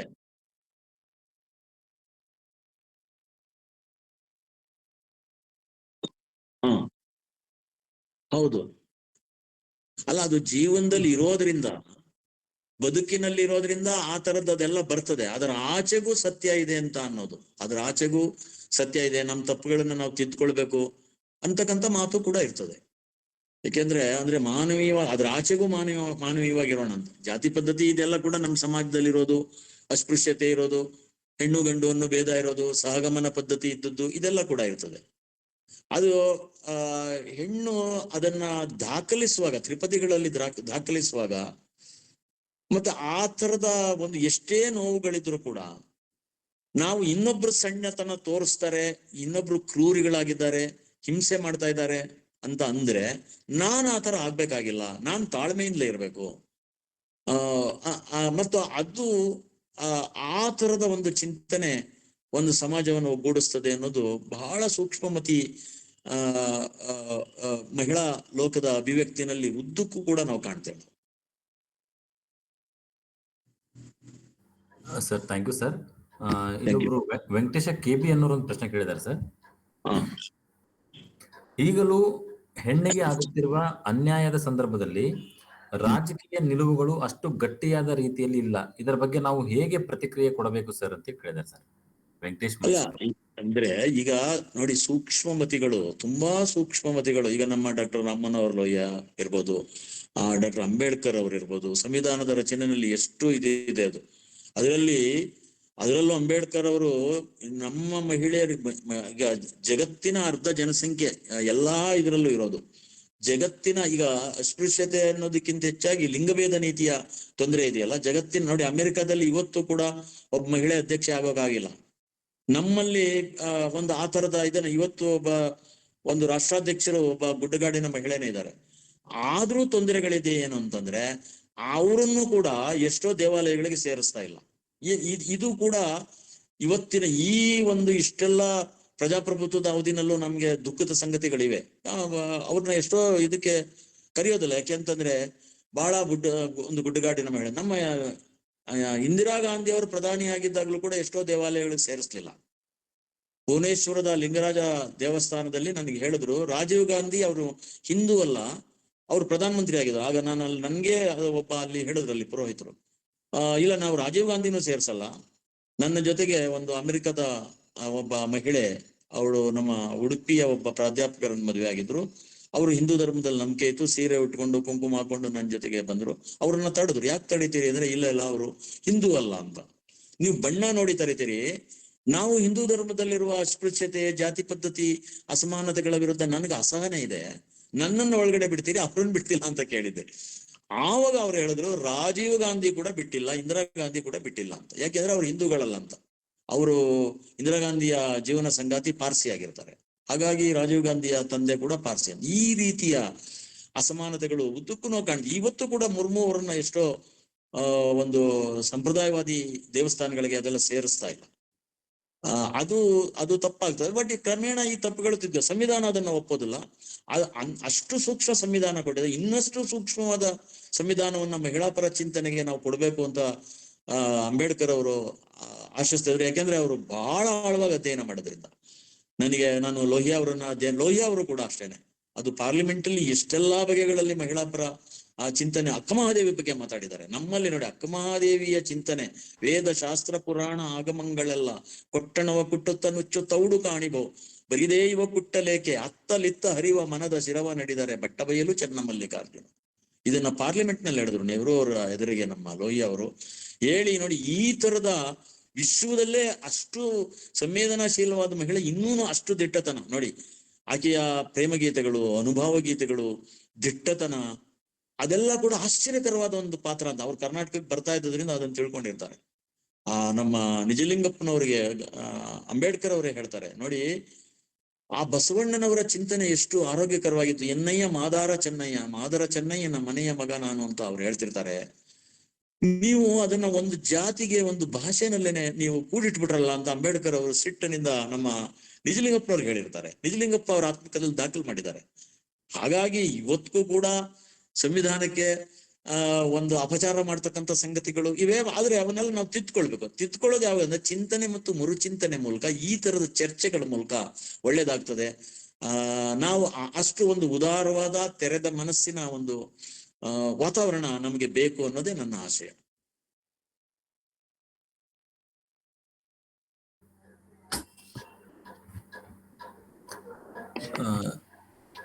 ಸರ್, ಇನ್ನೊಂದು ಪ್ರಶ್ನೆ ಇದೆ. ಈ ತ್ರಿಪದಿಗಳಿಗೆ ಗರತಿಯ ಹಾಡು ಅಂತ ಏಕೆ ಹೇಳಿದ್ರು ಅಂತೇಳಿ ರಾಜು ಕೊಪ್ಪನ್ನವ್ರು ಕೇಳಿದಾರೆ ಸರ್. ಗರತಿ ಹಾಡು ಅಂದ್ರೆ ಅದು ನಮ್ಮ ಉತ್ತರ ಕರ್ನಾಟಕದಲ್ಲಿ ಬಹಳ ಉತ್ತಮವಾದ, ಬಹಳ ಒಳ್ಳೆಯ ಸಾಲುಗಳಿವೆ. ಅದು ಅಂದ್ರೆ ನಮ್ಮ ಒಂದು ಗೃಹಿಣಿ ಅಂತಂದ್ರೆ ನೋಡಿ, ಈಗ ಮದುವೆ ಆಗದೆ ಇರೋ ಒಂದು ಹೆಣ್ಮಕ್ಳಿಗಿಂತ ಒಂದು ಗೃಹಿಣಿಯಾದವಳಿಗೆ ಎಲ್ಲಾ ತರದ ಅನುಭವ ಮಾಲೆ ಇರ್ತದೆ. ಒಂದು ಈ ಅತ್ತೆ, ಸೊಸೆ, ಗಂಡ ಮತ್ತು ಕೂಡು ಕುಟುಂಬದ ವಿವರಗಳು, ಮತ್ತು ಒಂದು ಅವರು ನೇಕಾರರಾಗಿದ್ರೆ, ಅವರು ಒಂದು ವ್ಯವಸಾಯದ ಹಿನ್ನೆಲೆಯವರಾದ್ರೆ, ಬೇರೆ ಇದ್ದಿದ್ರೆ ಎಲ್ಲಾ ತರದ ಕೆಲಸಗಳನ್ನು ಮಾಡ್ಬೇಕು. ಆ ಗೃಹಿಣಿಗೆ ಮನೆಯ ಒಳಗೂ ಕೆಲಸ ಮಾಡ್ಬೇಕು, ಹೊರಗೂ ಕೆಲಸ ಮಾಡ್ಬೇಕು, ಮಕ್ಕಳನ್ನು ಅವಳೇ ನೋಡ್ಕೊಳ್ಬೇಕು, ಇದ್ರೆ ಊಟ ಮಾಡ್ಬೇಕು. ಎಷ್ಟೋ ಸಲ ಎಲ್ರಿಗೂ ಬಡಿಸಿದ್ಮೇಲೆ ಊಟ ಇರೋದಿಲ್ಲ. ನಮ್ಮ ಕುವೆಂಪು ಅವರು ಕೂಡ ಅದನ್ನ ಕಡೆಗೋಲು ಕಂಬದ ಸಾಕ್ಷಿಯಲ್ಲಿ ಅಂತ, ಹೆಣ್ಣು ಮಕ್ಕಳು ಎಷ್ಟೋ ಸಲ ಎಲ್ರಿಗೂ ಔತಣ ಕೊಡ್ತಾರೆ, ಆಮೇಲೆ ಎಷ್ಟೋ ಸಲ ಅವ್ರಿಗೆ ಅತ್ಯುತ್ತಮವಾದ ಊಟ ಇರೋದೇ ಇಲ್ಲ, ಆಮೇಲೆ ಮತ್ತೆ ಮಾಡಕ್ಕಾಗಲ್ಲ. ಹೀಗಾಗಿ ಅದು ಒಬ್ಬ ಗೃಹಿಣಿಗೆ ಗೊತ್ತಾಗ್ತಕ್ಕಂಥ ಒಂದು, ಆದ್ರೂ ಕೂಡ ಏನೋ ಒಂದು ನಮ್ಮ ಮನೆ ಉಳಿಬೇಕು, ನಮ್ಮ ಸಮಾಜ ಉಳಿಬೇಕು, ಮತ್ತೊಂದು ಗೌರವ ಉಳಿಬೇಕು, ಹೆಣ್ಣಾಗಿ ಅದು ನನ್ನ ಕರ್ತವ್ಯ ಅಂತ ತಿಳ್ಕೊಳ್ತಾರೆ. ಹಾಗಾಗಿ ಆ ಗೃಹಿಣಿಯ ಒಂದು ಸಕಲಾನುಭವಗಳ ಒಂದು ಸೂಕ್ಷ್ಮಗಳನ್ನ ತಿಳಿದಂಥವಳು, ಮತ್ತೆ ಕಟ್ಟುವ ಶಕ್ತಿ ಇದೆ ಅಂತ, ಒಡೆಯುವ ಶಕ್ತಿಗಿಂತ ಕಟ್ಟುವ ಶಕ್ತಿ ಇರ್ತಕ್ಕಂಥದ್ದು ಒಬ್ಬ ಸಾಮಾನ್ಯವಾಗಿ ನಮ್ಮ ಹೆಚ್ಚಿನ ಮಹಿಳೆಯರಿಗೆ, ಗೃಹಿಣಿಯರಿಗೆ ಇರ್ತದೆ. ಅದರಿಂದ ಅದನ್ನ ಗರತಿ ಆಡುವಂತ ಗೌರವದಿಂದಲೇ ಕರೆದ್ರು ಅದನ್ನು ನಮ್ಮ ಹಿರಿಯರು. ಬೇಂದ್ರೆಯವರಂತೂ ಅಂಥದ್ದೆಲ್ಲದರಿಂದ ಪ್ರಭಾವಿತರಾಗಿದ್ರು. ಸರ್, ಇಲ್ಲಿ ಇನ್ನೊಂದು ಪ್ರಶ್ನೆ ಇದೆ ಸರ್. ಸ್ತ್ರೀವಾದಿ ಹಿನ್ನೆಲೆಯಿಂದ ಜನಪದ ತ್ರಿಪದಿಗಳಾಗ್ಲಿ, ಜನಪದ ಸಾಹಿತ್ಯವೇ ಆಗಲಿ, ಹೆಣ್ಣನ್ನ ಅತ್ತೆ ಹಾಳಾಗಿರುವಂತೆ ಪ್ರಚೋದಿಸುತ್ತವೆ. ಇದರ ಮೇಲೆ ಬೆಳಕು ಚೆಲ್ಲಿ ಸರ್. ಇಲ್ಲ, ನಾನು ಅದನ್ನೇ ಹೇಳಿದ್ದೀನಿ. ಅಂದ್ರೆ ಅದಿದ್ರು ಅದ್ರ ಆಚೆಗೂ ಸೂಕ್ಷ್ಮ ಚಿಂತನೆ ಇರುತ್ತೆ ನೋಡಿ, ಅದ್ರ ಆಚೆಗೂ ಸೂಕ್ಷ್ಮ ಚಿಂತನೆ ಇದೆ. ಮತ್ತೆ ಆ ತರದ ಆಮೇಲೆ ನಾನು ನನ್ನ ತಪ್ಪುಗಳನ್ನು ತಿದ್ಕೊಳ್ಬೇಕು ಅದನ್ನ ನಾನು ಇದನ್ನ ಹೇಳೋದು, ನನ್ನ ಸೊಸೆನ ನನ್ನ ಮಗಳಿಗಿಂತ ಚೆನ್ನಾಗಿ ನಾನು ಕಾಣ್ಕೊಳ್ಬೇಕು, ನಾನು ಕಾಣ್ತಾ ಇಲ್ಲ ಅಥವಾ ಹೆಚ್ಚಿನ ಮಹಿಳೆಯರು ಕಾಣ್ತಾ ಇಲ್ಲ ಅನ್ನೋ ಚಿಂತನೆ ಇದೆ.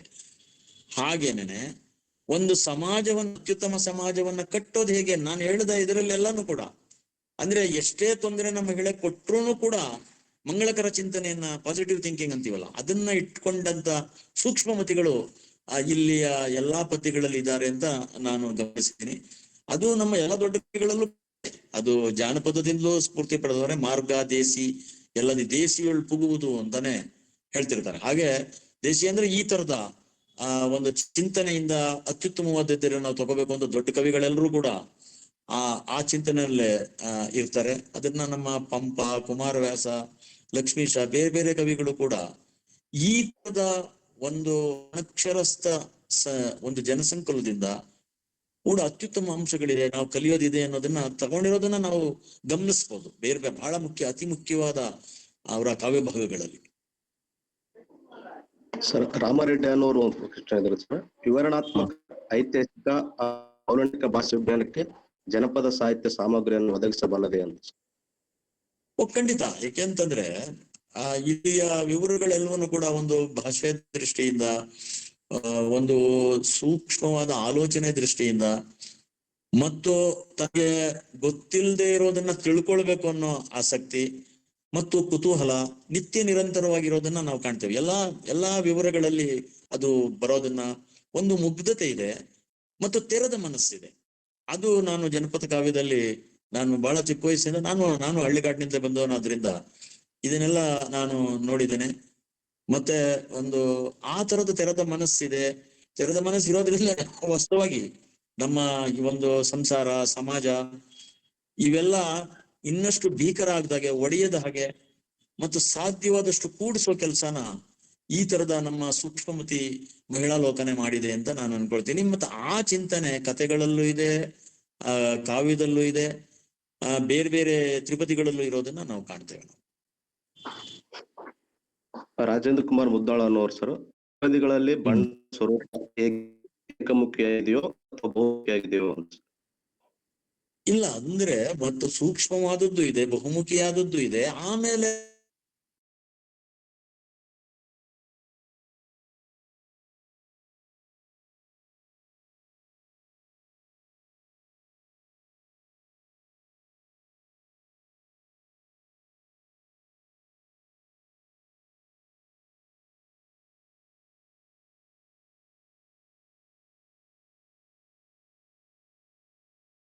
ಥಿಂಕಿಂಗ್, ಅದು ಮಂಗಳಕರವಾದದ್ದು ನೋಡಿ. ಅದು ಆ ಸಂತೋಷ, ಒಂದು ಮಕ್ಕಳು ಮತ್ತೆ ಒಂದು ಕುಟುಂಬದ ಎಲ್ಲ, ಅಲ್ಲಿಯ ಅಳಿಯಾನೂ ಚೆನ್ನಾಗಿರ್ಬೇಕು, ಮಕ್ಕಳು ಚೆನ್ನಾಗಿರ್ಬೇಕು, ನಮ್ಮ ಮಕ್ಕಳು ಚೆನ್ನಾಗಿರ್ಬೇಕು, ಗಂಡು ಮಕ್ಕಳು ಚೆನ್ನಾಗಿರ್ಬೇಕು, ಹೆಣ್ಮಕ್ಳು ಚೆನ್ನಾಗಿರ್ಬೇಕಂತ ಒಂದು ಕುಟುಂಬದ ಸಕಲರು ಕೂಡ ನಾವು ಸಂತೋಷದಿಂದಿರುವ ಅನ್ನೋ ಒಂದು ಮಂಗಳಕರ ಚಿಂತನೆ ಅಲ್ಲಿ ದೊಡ್ಡ ಪ್ರಮಾಣದಲ್ಲಿದೆ. ಆ ತರದ್ದು ನಿಜವಾಗ್ಲೂ ಸಂತೋಷ ಆಗುತ್ತೆ ಆ ಪದ್ಯಗಳನ್ನು ಕೇಳಿದಾಗ.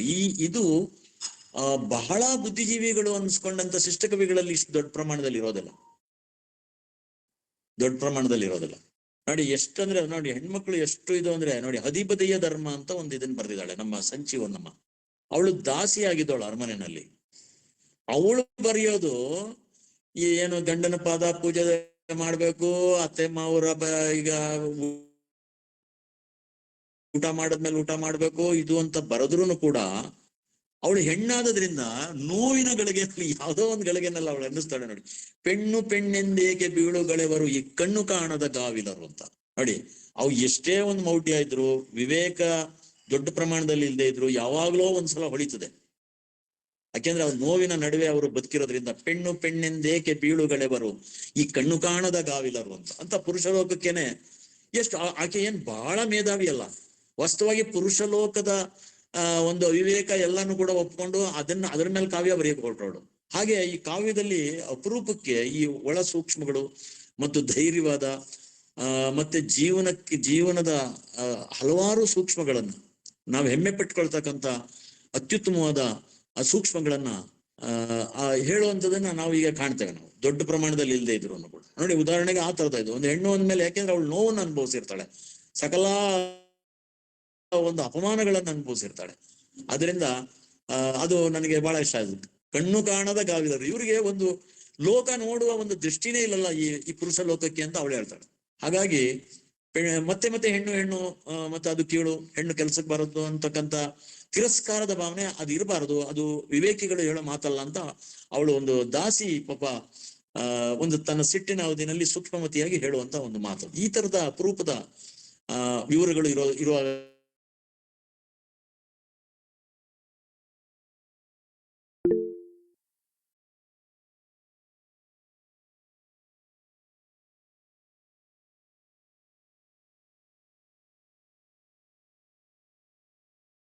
ಸರ್ ಕಟ್ಟಾಗಿದೆಯಾ ಅಂತ?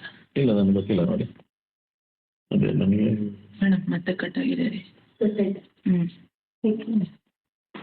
ಹಲೋ ಸರ್, ತ್ರಿಪದಿಗಳು ಹೇಳಿ. ಬಾಬುರಾಯ್ ದೊರೆ ಸರ್ ಅವರು ಪ್ರಶ್ನೆ ಕೇಳಿದ್ರು ಸರ್. ತ್ರಿಪದಿಗಳು ಸಾಮಾನ್ಯರು ಮಾತ್ರ ಬರೆದಿರುವರೆ ಶ್ರೀಮಂತ ವರ್ಗದವರು ಕಟ್ಟಿರಬಹುದೇ? ಅದನ್ನು ತಿಳಿದುಕೊಳ್ಳುವುದಕ್ಕೆ ಸಾಧ್ಯವಾಗುತ್ತದೆಯೇ?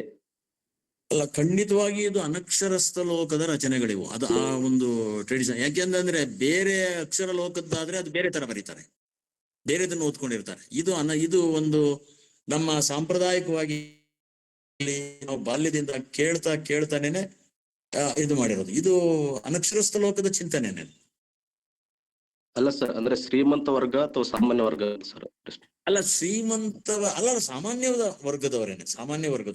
ಇದು ಶ್ರೀಮಂತ ವರ್ಗ ಅಂತ ಅಂದ್ಮೇಲೆ ಅವ್ರಿಗೆ ಸಕಲ ಅನುಕೂಲಗಳಿರ್ತವೆ. ಅದು ಒಂದು ಫ್ಯೂಡಲ್ ಆದ ಚಿಂತನೆ ಇರ್ತದೆ. ಮತ್ತೆ ಎಷ್ಟೋ ಸಲ ಬಹಳ ಅಪರೂಪಕ್ಕೆ ಯಾರೋ ಒಬ್ಬ ಮೇಧಾವಿ ಆಗಿರೋ, ಈಗ ನೋಡಿ ಅರಮನೆನ ಬಿಟ್ಟು ಬಂದು ಆ ತರದ್ದು ವಿಶ್ವದಲ್ಲಿ ಆ ತರದ್ದು ಎರಡು ಇದು ನೋಡಿ. ಅರಮನೆ ಬಿಟ್ಟು ಬರ್ತಾನೆ, ಕರತಲ ಭಿಕ್ಷೆ ತರುಲತೆ ವಾಸಕ್ಕೆ ಬುದ್ಧ ಬರ್ತಾನೆ. ಅದ್ ಎಲ್ಲಿ? ಇದು ಒಂದೇನೆ. ಆಮೇಲೆ ರಾಜ ಪ್ರತ್ಯಕ್ಷ ದೇವತಾ ಅಂತ ಹೇಳ್ತಿದ್ರು. ಆಮೇಲೆ ಬ್ರಾಹ್ಮಣರು ಮಾತ್ರ ದೇವರುಗಳು ಅಂತ ಹೇಳಿದ್ರು ನೋಡಿ. ಅದು ಗುರುಮನೆಯಿಂದ, ನಾನು ಅದನ್ನ ಹೇಳ್ತಿರ್ತೀನಿ. ಅರಮನೆಯಿಂದ ಈ ಅರಮನೆಯನ್ನ ಕಟ್ಟಿದವರು ಬಡವರು ಅನ್ನೋ ಸೂಕ್ಷ್ಮಮತಿ ಬಂದ ಕ್ಷಣದಲ್ಲಿ ಬುದ್ಧ ರಾಜನ ಮಗ ಹೊರಗಡೆ ಬರ್ತಾನೆ, ಕರತಲ ಭಿಕ್ಷೆ ತರುಲತೆ ವಾಸಕ್ಕೆ. ಅದರ ನಂತರ ಕರ್ನಾಟಕದ ಒಂದು ಹೆಮ್ಮೆ ಬಸವಣ್ಣನವರು, ಅವ್ರಿಗೆ ಸಕಲ ಅನುಕೂಲಗಳಿದ್ರು, ಸಕಲ ಮರ್ಯಾದೆ ಇದ್ರು, ಅವರು ಹೊರಗಡೆ ಬರ್ತಾರೆ. ಎನ್ನಯ್ಯ ಮಾದಾರ ಚೆನ್ನಯ್ಯ ಆನು ಹಾರುವನೆಂದರೆ ಕೂಡಲ ಸಂಗಯ್ಯ ನಗುವನಯ್ಯ ಅಂತ ಹೇಳಿ. ಅದನ್ನ ಎಷ್ಟು ವಿವರಗಳಲ್ಲಿ ಅವರು ಸೂಕ್ಷ್ಮಮತಿ ಆದ್ರು ಅಂದ್ರೆ ಆಶ್ಚರ್ಯಕರ. ಅದರಲ್ಲೂ ಕೂಡ ನಮ್ಮ ಬಸವ ಮತ್ತು ಅಲ್ಲಮ ಪ್ರಭು, ಅಕ್ಕಮಾದೇವಿ, ಈ ಶರಣರ ಚಿಂತನೆ ಇದೆಯಲ್ಲ, ಅತ್ಯಂತ ಆರೋಗ್ಯಕರವಾದದ್ದು. ಎಷ್ಟು ಅಂದ್ರೆ ವೇದಶಾಸ್ತ್ರ ಪುರಾಣಗಳನ್ನ ಅವರು ಆ ಅಸಮಾನತೆಯನ್ನ ಅವ್ರು ಹೇಳಿದಷ್ಟು ಯಾರು ಹೇಳ. ವೇದಕ್ಕೆ ಹೊರೆಯ ಕಟ್ಟುವೆ, ಆಗಮಂಗಳ ಮೂಗ ಕೊಯ್ಯುವೆ. ಆಮೇಲೆ ಇನ್ನೂ ಸೂಕ್ಷ್ಮಮತಿ ನಮ್ಮ ಅಲ್ಲಮ್ಮ ಪ್ರಭು. ಹಾಗಾಗಿ ಈ ಒಂದು ಅನಕ್ಷರಸ್ಥರ ಸೂಕ್ಷ್ಮಗಳು, ಅನಕ್ಷರಸ್ಥರಿಗೆ ಒಂದು ಸಕಲ ಸ್ಥಾನಮಾನಗಳನ್ನು ಕೊಡ್ಬೇಕು. ಅಪರೂಪದ ಸೂಕ್ಷ್ಮಗಳನ್ನು ಕೂಡ ನಾವು ಕಂಡ್ಕೊಳ್ಬೇಕು ಅಂತ ಹೊರಟವ್ರಿ. ಆನು ಹಾರುವನೆಂದರೆ ಕೂಡಲ ಸಂಗಯ್ಯ ನಗುವನಯ್ಯ ಅಂತ.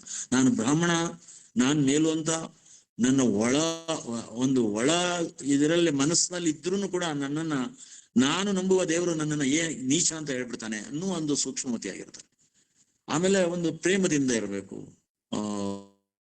ಅಂತಕ್ಕಂಥ ಸಕಲ ವಿವರಗಳಲ್ಲಿ ಹೇಳ್ತಾರೆ. ನಾವು ಅದನ್ನೆಲ್ಲ ಗಮನಿಸಿದ್ದೇವೆ.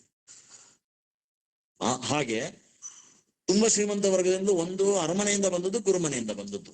ಅವು ಎರಡು ಬಹಳ ಅತ್ಯುತ್ತಮ ಉದಾಹರಣೆಗಳು. ಒಂದು ಬುದ್ಧ, ಎರಡು ಬಸವಣ್ಣ. ಅಲ್ಲ ಸರ್, ಅದು ಬಸವಣ್ಣವರಲ್ಲಿ ಅದು ಒಂದು ವಚನ, ಗಂಡ ಮಸಣದ ಭಕ್ತಿ ಮಾರಿಯ ಭಕ್ತಿ ಅಂತ ಒಂದು ವಚನದಲ್ಲಿ ಬರುತ್ತಲ್ಲ ಸರ್, ಅದು ಏನನ್ನು ಸೂಚಿಸುತ್ತೆ ಸರ್? ಅಲ್ಲ, ಅದೇನಾಗ್ತದೆ ಅಷ್ಟೇ ಅಲ್ಲ. ಆದರಕ್ಕೆ ಹೋದರೆ ಕಳ್ಳದಮ್ಮವಾಯಿತು, ಈ ತರ ಇದೆ. ಅದು ಗಂಡಸಿನ ವಿವೇಕ ನೋಡಿ. ಅಕ್ಕಮಾದೇವಿ ಹೇಳ್ತಾಳೆ, ಹರನೆ ನೀನ್ ನಿನಗೆ ಗಂಡನಾಗಬೇಕೆಂದು ಅನಂತ ಕಾಲ ತಪ್ಪಿಸಿದ್ದೆ ನೋಡ. ಅವ್ನು ಗಂಡ ಆಗ್ಲಿಕ್ಕೆ ಬಿಡ್ಲಿಲ್ಲ. ಗಂಡನಲ್ಲದವನ ಒಡನಾಟವನ್ನ ಹಾದರ ಅಂತ ಹೇಳ್ತಾರೆ. ಹಾದರವನಾಡಿದೇನು ಹರನ ಕೂಡೆ. ಕೃಷ್ಣ ಮಾಡಿದ್ರೆ ಅದು ಪ್ರೇಮ ಅಂತಾರೆ. ಈಗ ಅದಕ್ಕೆ ನೋಡಿ, ನೀವು ಆದರ ಅಂತೀರಿ, ನಿಮ್ಮ ವಿವೇಕಕ್ಕೆ ನಾನು ಹೊಣೆಯಲ್ಲ ಅಂತ. ಈ ತರದ ಸೂಕ್ಷ್ಮಗಳನ್ನ ಎಲ್ಲರೂ ಕೂಡ ಹೇಳಿದ್ದಾರೆ. ಅದು ನೋಡಿ, ಬಸವಣ್ಣ ಪಾಪ ಗೊತ್ತು, ಆದರಕ್ಕೆ ಹೋದರೆ ಕಳ್ಳದಮ್ಮವಾಗಿತ್ತು, ಈ ತರದ ತಳಾರ ನುಟ್ಟ ಸೀರೆಯ ಸುಲಿದ, ಈ ತರದ ಇದನ್ನ ಅಕ್ಕಮಹಾದೇವಿ ಬಳಸಲ್ಲ. ಇವ್ರೆಲ್ಲರಿಗಿನ್ನ ಅದಕ್ಕೆ ಹೇಳ್ತಾನೆ, ಆ ಬೆರಣಿಯ ನಾಯಿದಲ್ಲದೆ ಅಟ್ಟುಣ್ಣ ತೆರ ಇಲ್ಲ ಅಂತ ಬಸವಣ್ಣ ಹೇಳ್ತಾನೆ. ನಾನು ಒಂದು ಅಲ್ಲಮ ಪ್ರಭು ಅಥವಾ ಅಕ್ಕಮಹಾದೇವಿಯ ರೀತಿನಲ್ಲಿ ಅತಿ ಸೂಕ್ಷ್ಮವಾದ ಒಂದು ಬದುಕನ್ನ ಬದುಕಲಿಕ್ಕೆ ಆಗ್ಲಿಲ್ಲ. ನಾನು ಈ ಸಮಾಜವನ್ನ ಸರಿಪಡಿಸ್ಲಿಕ್ಕೆ ಹೋಗ್ಬಿಟ್ಟು ನಾನು ಸ್ವಲ್ಪ ಜ್ಞಾನದ ಕೇಂದ್ರದಲ್ಲಿ, ಅನುಭವದ ಕೇಂದ್ರದಲ್ಲಿ ಹಿಂದುಳಿದೆ ಅನ್ನೋ ಅರ್ಥದಲ್ಲಿ ಮಾತಾಡ್ತಾರೆ. ಬೆರಣಿಯ ನಾಯಿದಲ್ಲದೆ ಅಟ್ಟುಣ್ಣ ತೆಲಾಗಿಲ್ಲ. ನಾನು ಈ ತರ ಸಮಾಜ ಸರಿಪಡಿಸ್ಲಿಕ್ಕೆ ಹೋಗಿ ನಾನು ಏನ್ ಬೆಳವಣಿಗೆ ಆಗ್ಬೇಕಾಗಿತ್ತು ವೈಯಕ್ತಿಕವಾದ ಒಂದು ಚಿಂತನೆ ಮತ್ತು ಅನುಭವ ಲೋಕದಲ್ಲಿ ಆಗ್ಲಿಲ್ಲ ಅನ್ನೋದು ಇದೆ. ಆದ್ರೆ ಬಸವಣ್ಣನವರ ಪ್ರಯತ್ನಗಳು ಅತ್ಯಂತ ಮಾನವೀಯವಾಗಿದ್ವು ಮತ್ತು ಸೂಕ್ಷ್ಮವಾಗಿದ್ವು. ಆಮೇಲೆ ತಮ್ಮ ತಪ್ಪುಗಳನ್ನ ಅವರು ಕೂಡ ತಿದ್ದುಕೊಳ್ಳಿ, ಯಾರೇ ಆದ್ರೂ ನಮ್ಮ ತಪ್ಪುಗಳನ್ನು ತಿದ್ದುಕೊಳ್ಬೇಕು. ಆ ತರದ ಒಂದು ಗಂಡಸಾದರಿ. ಆಮೇಲೆ ಇದೆ ನೋಡಿ, ಇದಕ್ಕೆ ನಮ್ಮ ಬಸವಣ್ಣನ ಪತ್ನಿ ಇದರಲ್ಲೇನೆ ಒಂದು ಹಾಡು ಬರೋದು, ಅದು ಬಹಳ ಪ್ರಸಿದ್ಧ, ನಮ್ಮ ಜಾನಪದ ಲೋಕದಲ್ಲೇ ಬರೋದು. ಏನಂದ್ರೆ, ಅಲ್ಲಿಗೆ ನಮ್ಮನು ಬರ ಹೇಳಿದಾರಂತೆ, ಅಲ್ಲಿರುವ ಸಂಗಯ್ಯ ಇಲ್ಲಿಲ್ಲವೇ, ಬಲ್ಲಿದ ಶರಣರಿಗೆ ಇದು ತರವೇ ಅಂತ. ಬಸವಣ್ಣ ಅಷ್ಟು ದೊಡ್ಡ ವ್ಯಕ್ತಿ, ಅಲ್ಲಿಗೆ ಹೋಗೋಣ ಅಂತ ಹೇಳ್ತಾರೆ. ನಾವು ಎಲ್ಲಿರ್ತೀವೋ ಅಲ್ಲೇ ನಾವು ಸಂಕಷ್ಟಗಳನ್ನ ಎದುರಿಸ್ಬೇಕು ನೋಡಿ. ಅಲ್ಲಿಗೆ ನಮ್ಮನು ಮಡಿವಾಳ ಮಾಚಯ್ಯನ ಕೈಲಿ ಹೇಳಿಸ್ಬಿಟ್ಟಿರ್ತಾರೆ, ನೀನು ಬಂದ್ಬಿಡು, ನಾವು ಹೊರಟೋಗ್ತೀವಿ, ಕೂಡಲ ಸಂಗಮಕ್ಕೆ ಹೊರಟರು ಅಂತ ಬರ್ತದೆ. ಆವಾಗ ಎಷ್ಟು ಚೆನ್ನಾಗಿದೆ ಅಂದ್ರೆ, ಅಲ್ಲಿಗೆ ನಮ್ಮನು ಬರ ಹೇಳಿದಾರಂತೆ, ಅಲ್ಲಿರುವ ಸಂಗಯ್ಯ ಇಲ್ಲಿಲ್ಲವೇ, ಬಲ್ಲಿದ ಶರಣರಿಗೆ ಇದು ತರವೇ, ಇದು ಸರಿಯಲ್ಲ ಇದು ಅಂತ ನೋಡಿ. ಅದಕ್ಕೆ ಎಷ್ಟು ಸೂಕ್ಷ್ಮಮತಿ. ಇದು ಕೂಡ ಮತ್ತೆ ನಮ್ಮ ಜಾನಪದದ ಬಹಳ ಆಳವಾದ ಚಿಂತನೆಯ ಪ್ರಾಮಾಣಿಕವಾದ ಒಂದು ವ್ಯಕ್ತಿಗಳು ಹೇಳೋ ರೀತಿಯ ಒಂದು ಇದು, ಅದು ಜಾನಪದದ್ದೇ. ಅದು ಅಂದ್ರೆ ಇದನ್ನ ವಚನಗಳನ್ನ ಅರ್ಥ ಮಾಡಿಕೊಂಡ ನಂತರ ಹುಟ್ಟದ ಒಂದು ತ್ರಿಪದಿ ಅದು. ಇವೆಲ್ಲ ಬಹಳ ಆಳವಾದ ಒಂದು ಚಿಂತನೆಗೆ ಒಳಪಡಿಸ್ಬೇಕಾದದ್ದು. ಆ ಅರ್ಥದಲ್ಲಿ ಕನ್ನಡ ಒಂದು ಜನಪದ ಇದ ಒಂದು ಕಾವ್ಯ ಆಗ್ಲಿ, ಮತ್ತೆ ನಮ್ಮ ಶಿಷ್ಟ ಕಾವ್ಯ ಆಗ್ಲಿ ಪರಸ್ಪರ ಪೂರಕವಾಗಿದೆ, ಮತ್ತೆ ಅತ್ಯಂತ ಸೂಕ್ಷ್ಮವಾದದ್ದನ್ನು ಕೂಡ ಒಳಗೊಂಡಿವೆ. ಅವನ್ನೆಲ್ಲ ಕೂಡ ನಾವು ವಿಮರ್ಶೆ ಮಾಡ್ಬೇಕಷ್ಟೇ. ಸರ್, ಕೆ.ಬಿ. ನಾಟಕರ್ ಅವರ ಪ್ರಶ್ನೆ ಇದೆ ಸರ್. ತ್ರಿಪದಿಗಳು ನಮ್ಮ ಸಮಾಜವನ್ನು ಅರಿತುಕೊಳ್ಳುವಲ್ಲಿ ಹೇಗೋ ಹಾಗೆ ಸಮಾಜವನ್ನು ಇದೇನೆ ತಾನೇ ಹೇಳೋದು. ಈಗ ನೋಡಿ, ನನ್ನ ಸೊಸೆನ ನಾನು ಗೌರವದಿಂದ ಕಾಣ್ಬೇಕು, ಮಗಳಿಗಿಂತ ಹೆಚ್ಚಾಗಿ ಕಾಣ್ಬೇಕು ಅಂತ ಒಬ್ಬ ತಾಯಿ ಹಂಬಲಿಸಿದ್ರೆ ಅತ್ತೆ ಸೊಸೆ ಕಿತ್ತಾಡ್ತಾರೆ ಅಂತಲೇ ಕಥೆಗಳು ಹೇಳೋದು. ಎಲ್ಲ ಧಾರಾವಾಹಿಗಳಲ್ಲಿ ಅದೇ ಬರ್ತದೆ, ಎಲ್ಲ ಕಡೆ ಅದೇ ಬರ್ತದೆ. ಆದ್ರೆ ಅವಳೇ ತಿಳ್ಕೊಂಡು, ಇಲ್ಲ ನನ್ನ ಸೊಸೆನೂ ನಾನು ಗೌರವದಿಂದ ಕಾಣ್ಬೇಕು, ನನ್ನ ಮಗಳಿಗಿಂತ ಹೆಚ್ಚಾಗಿ ಕಾಣ್ಬೇಕು, ಈಗ ನನ್ನ ಮನೆ ಬೆಳಗುವ ಸೊಸೆ ಅವಳು. ಈ ತರದ ಚಿಂತನೆ ದೊಡ್ಡ ಪ್ರಮಾಣದಲ್ಲಿದೆ. ಅದೆಲ್ಲ ಅವಿವೇಕನೂ ಇರ್ಬೋದು, ವಿವೇಕ ಅವಿವೇಕ ಎಲ್ಲ ಇರ್ತದೆ. ಇದನ್ನ ಯಾವುದೇ ದೊಡ್ಡ ಕವಿನಲ್ಲೂ ಕೂಡ ನಾವು ಒಪ್ಪದೇ ಇರೋದಕ್ಕೆ ಇದು ಇಂಥ ಒಂದು ಇದರಲ್ಲಿ ಸೂಕ್ಷ್ಮವಾದದನ್ನ ನಾವು ಹುಡುಕೊಳ್ಬೇಕು. ನಾನು ಅಂಥದನ್ನು ಹುಡುಕೊಂಡು ಮಾತಾಡ್ತಾ ಇದ್ದೇನೆ. ಸರ್ ನಮಸ್ತೆ. ನಮಸ್ತೆ ಸರ್, ಬಹುತೇಕ ತ್ರಿಪದಿಗಳು ಹೆಣ್ಣು ಕೇಂದ್ರಿತವಾಗಿ ಇದಾವ್ ಸರ್. ಈಗ ಹೆಣ್ಣಿನ ಜನ್ಮಕ್ಕೆ ಅಣ್ಣ ತಮ್ಮಂದಿರಬೇಕು, ಬೆನ್ನು ಕಟ್ಟೋರು ಸಭೆಯೊಳಗೆ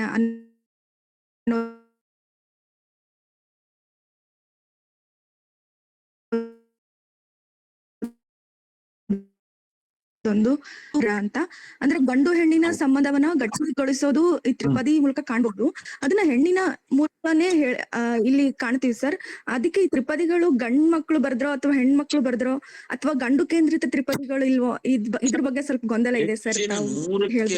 ನನ್ನ ಪ್ರಕಾರ 100ಕ್ಕೆ 90ರಷ್ಟು ಮಹಿಳೆಯರೇ ಬರ್ದಿರೋದು, ಮಹಿಳಾ ಲೋಕ. ಯಾಕೆಂದ್ರೆ ಮಹಿಳೆಯರಿಗೆ ಅಕ್ಷರ ಜ್ಞಾನ ಇರ್ತಾ ಇರ್ಲಿಲ್ಲ.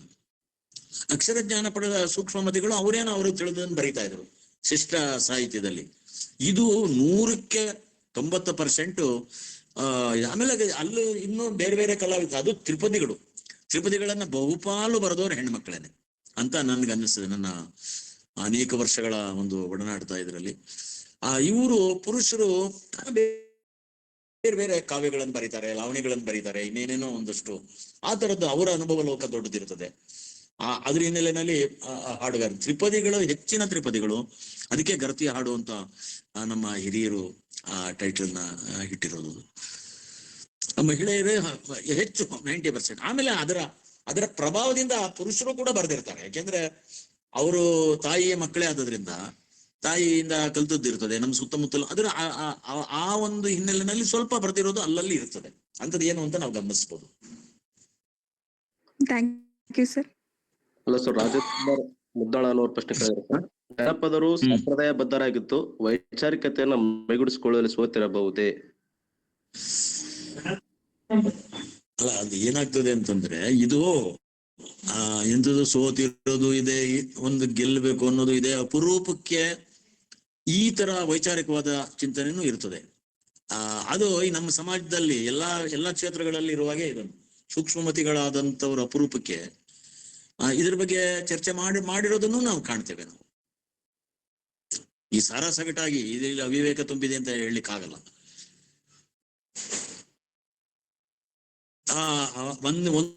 ಒಂದು ವೇಳೆ ನಮ್ಗೆ ಅವಿವೇಕ ಅನ್ಸಿದ್ರೆ ಅದು ಮುಗ್ಧತೆಯಿಂದ ಒಪ್ಕೊಂಡ ಭಾಗಗಳಿರ್ಬೋದು.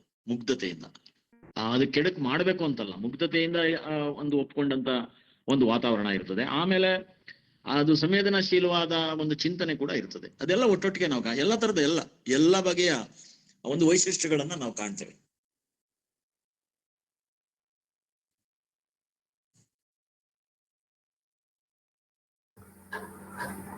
ಯಾರಾದ್ರೂ ನೇರವಾಗಿ ಪ್ರಶ್ನೆ ಕೇಳಿದ್ರೆ ಸರ್ ಅವ್ರು ಕೇಳಬಹುದು. ಇಲ್ಲದೆ ಹೋದ್ರೆ ಕಾರ್ಯಕ್ರಮವನ್ನ ಮುಗಿಸೋಣ. ಸರ್ ಒಂದ್ ನಿಮಿಷ. ಹೇಳಿ. ಸರ್, ಈ ಏನು ತ್ರಿಪದಿ ಕಲ್ಲು ಕೊಟ್ಟವಾಗ ಎಲ್ಲಾ ಭಾಗ್ಯವ ಬರಲಿ, ಪಲ್ಲಕ್ಕಿ ಮ್ಯಾಲ ಮಗ ಬರಲಿ ಅಂತ ಏನ್ ಹೇಳ್ತೀವಲ್ಲ, ಅಲ್ಲಿ ಒಂದ್ ಸ್ವಲ್ಪ ಸಂಶಯ ಉಳ್ಕೋತ್ ನನಗ. ಕಲ್ಲು ಕೊಡೋದು ಅಂತಂದ್ರ ಈ ಕುಟ್ಟುವ ಕಲ್ಲು ವರಳು ಅಂತ ಇರ್ತೀವಲ್ಲ ಅದನ್ನ ಕೊಡ್ಬೋದು, ಅಥವಾ ಆ ಬೀಸು ಕಲ್ಲು ಕೊಟ್ಟಾಗ ಅವಳನ್ನ ಆ ಗೌರವದಿಂದ ಆ ಮಾತು ಹೇಳಿರ್ಬೋದು ಅಂತ ನಾನು ಸ್ವಲ್ಪ ಅದಕ್ಕಾಗಿ ನಾನ್ ಅರ್ಥಕೊಂಡದ್ದು ಆ ಬೀಸೋ ಕಲ್ಲು, ರಾಗಿ ಬೀಸೋ ಕಲ್ಲು, ಜೋಳ ಬೀಸೋ ಕಲ್ಲು ಇದೆಯಲ್ಲ, ಕಲ್ಲು ಕೊಟ್ಟವಾಗ ಎಲ್ಲಾ ಭಾಗ್ಯ. ಯಾಕೆಂದ್ರೆ ಅದರಿಂದಲೇ ನಾವು ಊಟ ಮಾಡ್ತೀವಿ. ಆಮೇಲೆ ಅದು ನಮ್ಮ ಬದುಕು ನಡೆಯೋದೇ ಇರ್ತಾನೆ ಪ್ರತಿನಿತ್ಯ. ಹೌದು ಸರ್, ಇದೇ ಒಂದು ನಮ್ಮಲ್ಲಿ ರಾಗಿ ಬೀಸ್ ಆ ಗೊಂದಲ ನನಗಿತ್ತು. ಅದು ಇಲ್ಲ, ಕಲ್ಲು ಕೊಟ್ಟೋದ್ರೆ ಬೀಸೋ ಕಲ್ಲು. ಅವತ್ತಿನ ಕಾಲದೊಳಗೆ ಯಂತ್ರಗಳು ಇರ್ಲಿಲ್ಲ. ಅವತ್ತಿನ ಕಾಲದೊಳಗೆ ಈ ತರದ ಯಂತ್ರಗಳು ಇರ್ಲಿಲ್ಲ. ಅವಾಗ ಕೆಲವು ಎಲ್ಲರ ಮನೆಯೊಳಗೆ ಇರ್ತಿರ್ಲಿಲ್ಲ.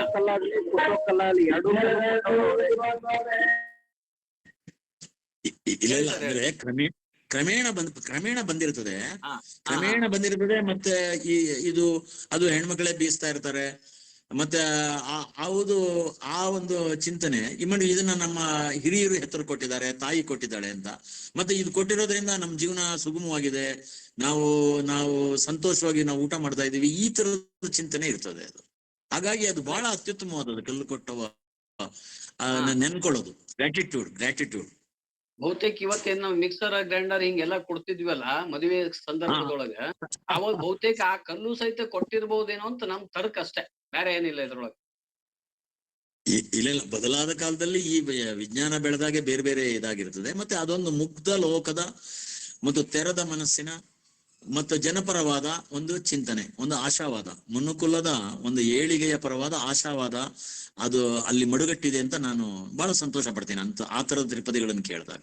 ಮುಗ್ಧತೆಯ ಮತ್ತು ತೆರೆದ ಮನಸ್ಸಿನ ಸೂಕ್ಷ್ಮವಾದ ಒಂದು ಲೋಕ ಅಂತ. ಸರಿ ಸರ್, ಧನ್ಯವಾದಗಳು. ತುಂಬಾ ಚೆನ್ನಾಗಿರ್ತಕ್ಕ ನಾಗೇಗೌಡರು ಸ್ಥಾಪನೆ ಮಾಡಿರ್ತಕ್ಕಂಥ ಬಿಡದಿ ಜಾನಪದ ಲೋಕಕ್ಕೆ ಬಂದಾಗ ನಿಮ್ಮನ್ನು ನೋಡಿದ್ದೇನೆ. ಆದ್ರೆ ನಿಮ್ ಜೊತೆ ಮಾತಾಡುವಂತ ಸಂದರ್ಭ ಅಲ್ಲಿ ಬಂದಿರ್ಲಿಲ್ಲ. ಇವತ್ತು ಅವಕಾಶ ಸಿಕ್ತು ನನಗೆ.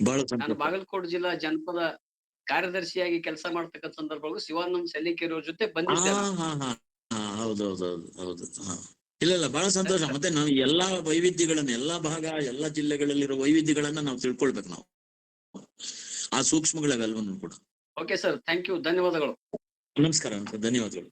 ಹಲೋ ಸರ್, ಬಸವರಾಜ್ ಕೊಡಗುಂಟೆ ಸರ್ ಅವ್ರ ಪ್ರಶ್ನೆ ಕೇಳಿದ್ರೆ ಸರ್, ಕಾಲಾಂತರದ ಬೆಳವಣಿಗೆಯನ್ನು ತ್ರಿಪದಿಗಳು ಹೇಗೆ ತನ್ನೊಳಗೆ ಕಟ್ಟಿಕೊಂಡು ಬೆಳೆಯುತ್ತವೆ? ಹೀಗೆ ಕಾಲಾಂತರದಲ್ಲಿ ತ್ರಿಪದಿಗಳು ಬೆಳೆದಿರುವುದಕ್ಕೆ ದಾಖಲೆಗಳು ಸಿಗುತ್ತವೆಯೇ?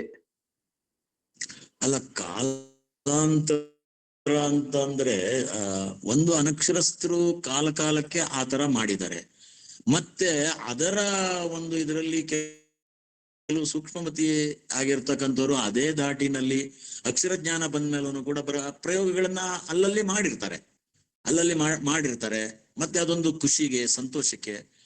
ಆದ್ರೆ ಅಕ್ಷರ ಜ್ಞಾನ ಕಲ್ತೋರು ಅವರ ಅನುಭವ ಲೋಕ ದೊಡ್ಡದಾಗಿರ್ತದೆ. ಮತ್ತೆ ಇನ್ನೂ ಬೇರೆದೆಲ್ಲ ಓದ್ಕೊಂಡಿರ್ತಾರೆ. ಮತ್ತೆ ಅದರಿಂದ ಅದರ ಬರವಣಿಗೆ ಆ ಧಾಟಿನಲ್ಲೇ ಪ್ರಯೋಗ ಮಾಡಿದವರು ಇದ್ದಾರೆ, ಸಾಕಷ್ಟು ಜನ ಇದ್ದಾರೆ.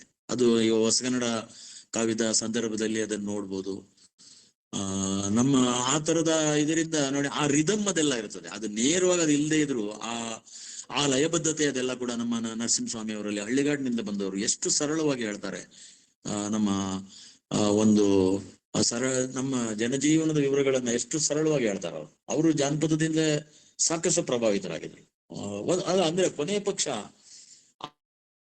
ಆ ಮೃದುತ್ವ, ಆ ಲಯಬದ್ಧತೆ, ಆ ಸರಳವಾದ ಒಂದು ಜೀವನ ಕ್ರಮವನ್ನ ಸರಳವಾದ ಒಂದು ರೀತಿನಲ್ಲೇ ಹೇಳ್ತಕ್ಕಂಥದ್ದು ಯಾಕೆಂದ್ರೆ ಸಂಸ್ಕೃತ ಭೂಯಿಷ್ಠವಾದ ಮತ್ತು ಇದನ್ನ ಬಳಸೋದಕ್ಕಿಂತ ಹೆಚ್ಚಾಗಿ ಈ ತರ ಅದು ನೋಡಿ, ಅವರು ಬಹಳ ಓದ್ದೋರೇನಲ್ಲ, ಅವ್ರು ಎಷ್ಟು ಸೂಕ್ಷ್ಮವಾದ ಒಂದು ಇದನ್ನ ನಮ್ಮ ಕೆ ಎಸ್ ಸ್ವಾಮಿ ಬಳಸಿದ್ರು. ಆತರ ಕೆಲವರೆಲ್ಲ ಪ್ರಯೋಗ ಮಾಡಿದ್ದಾರೆ.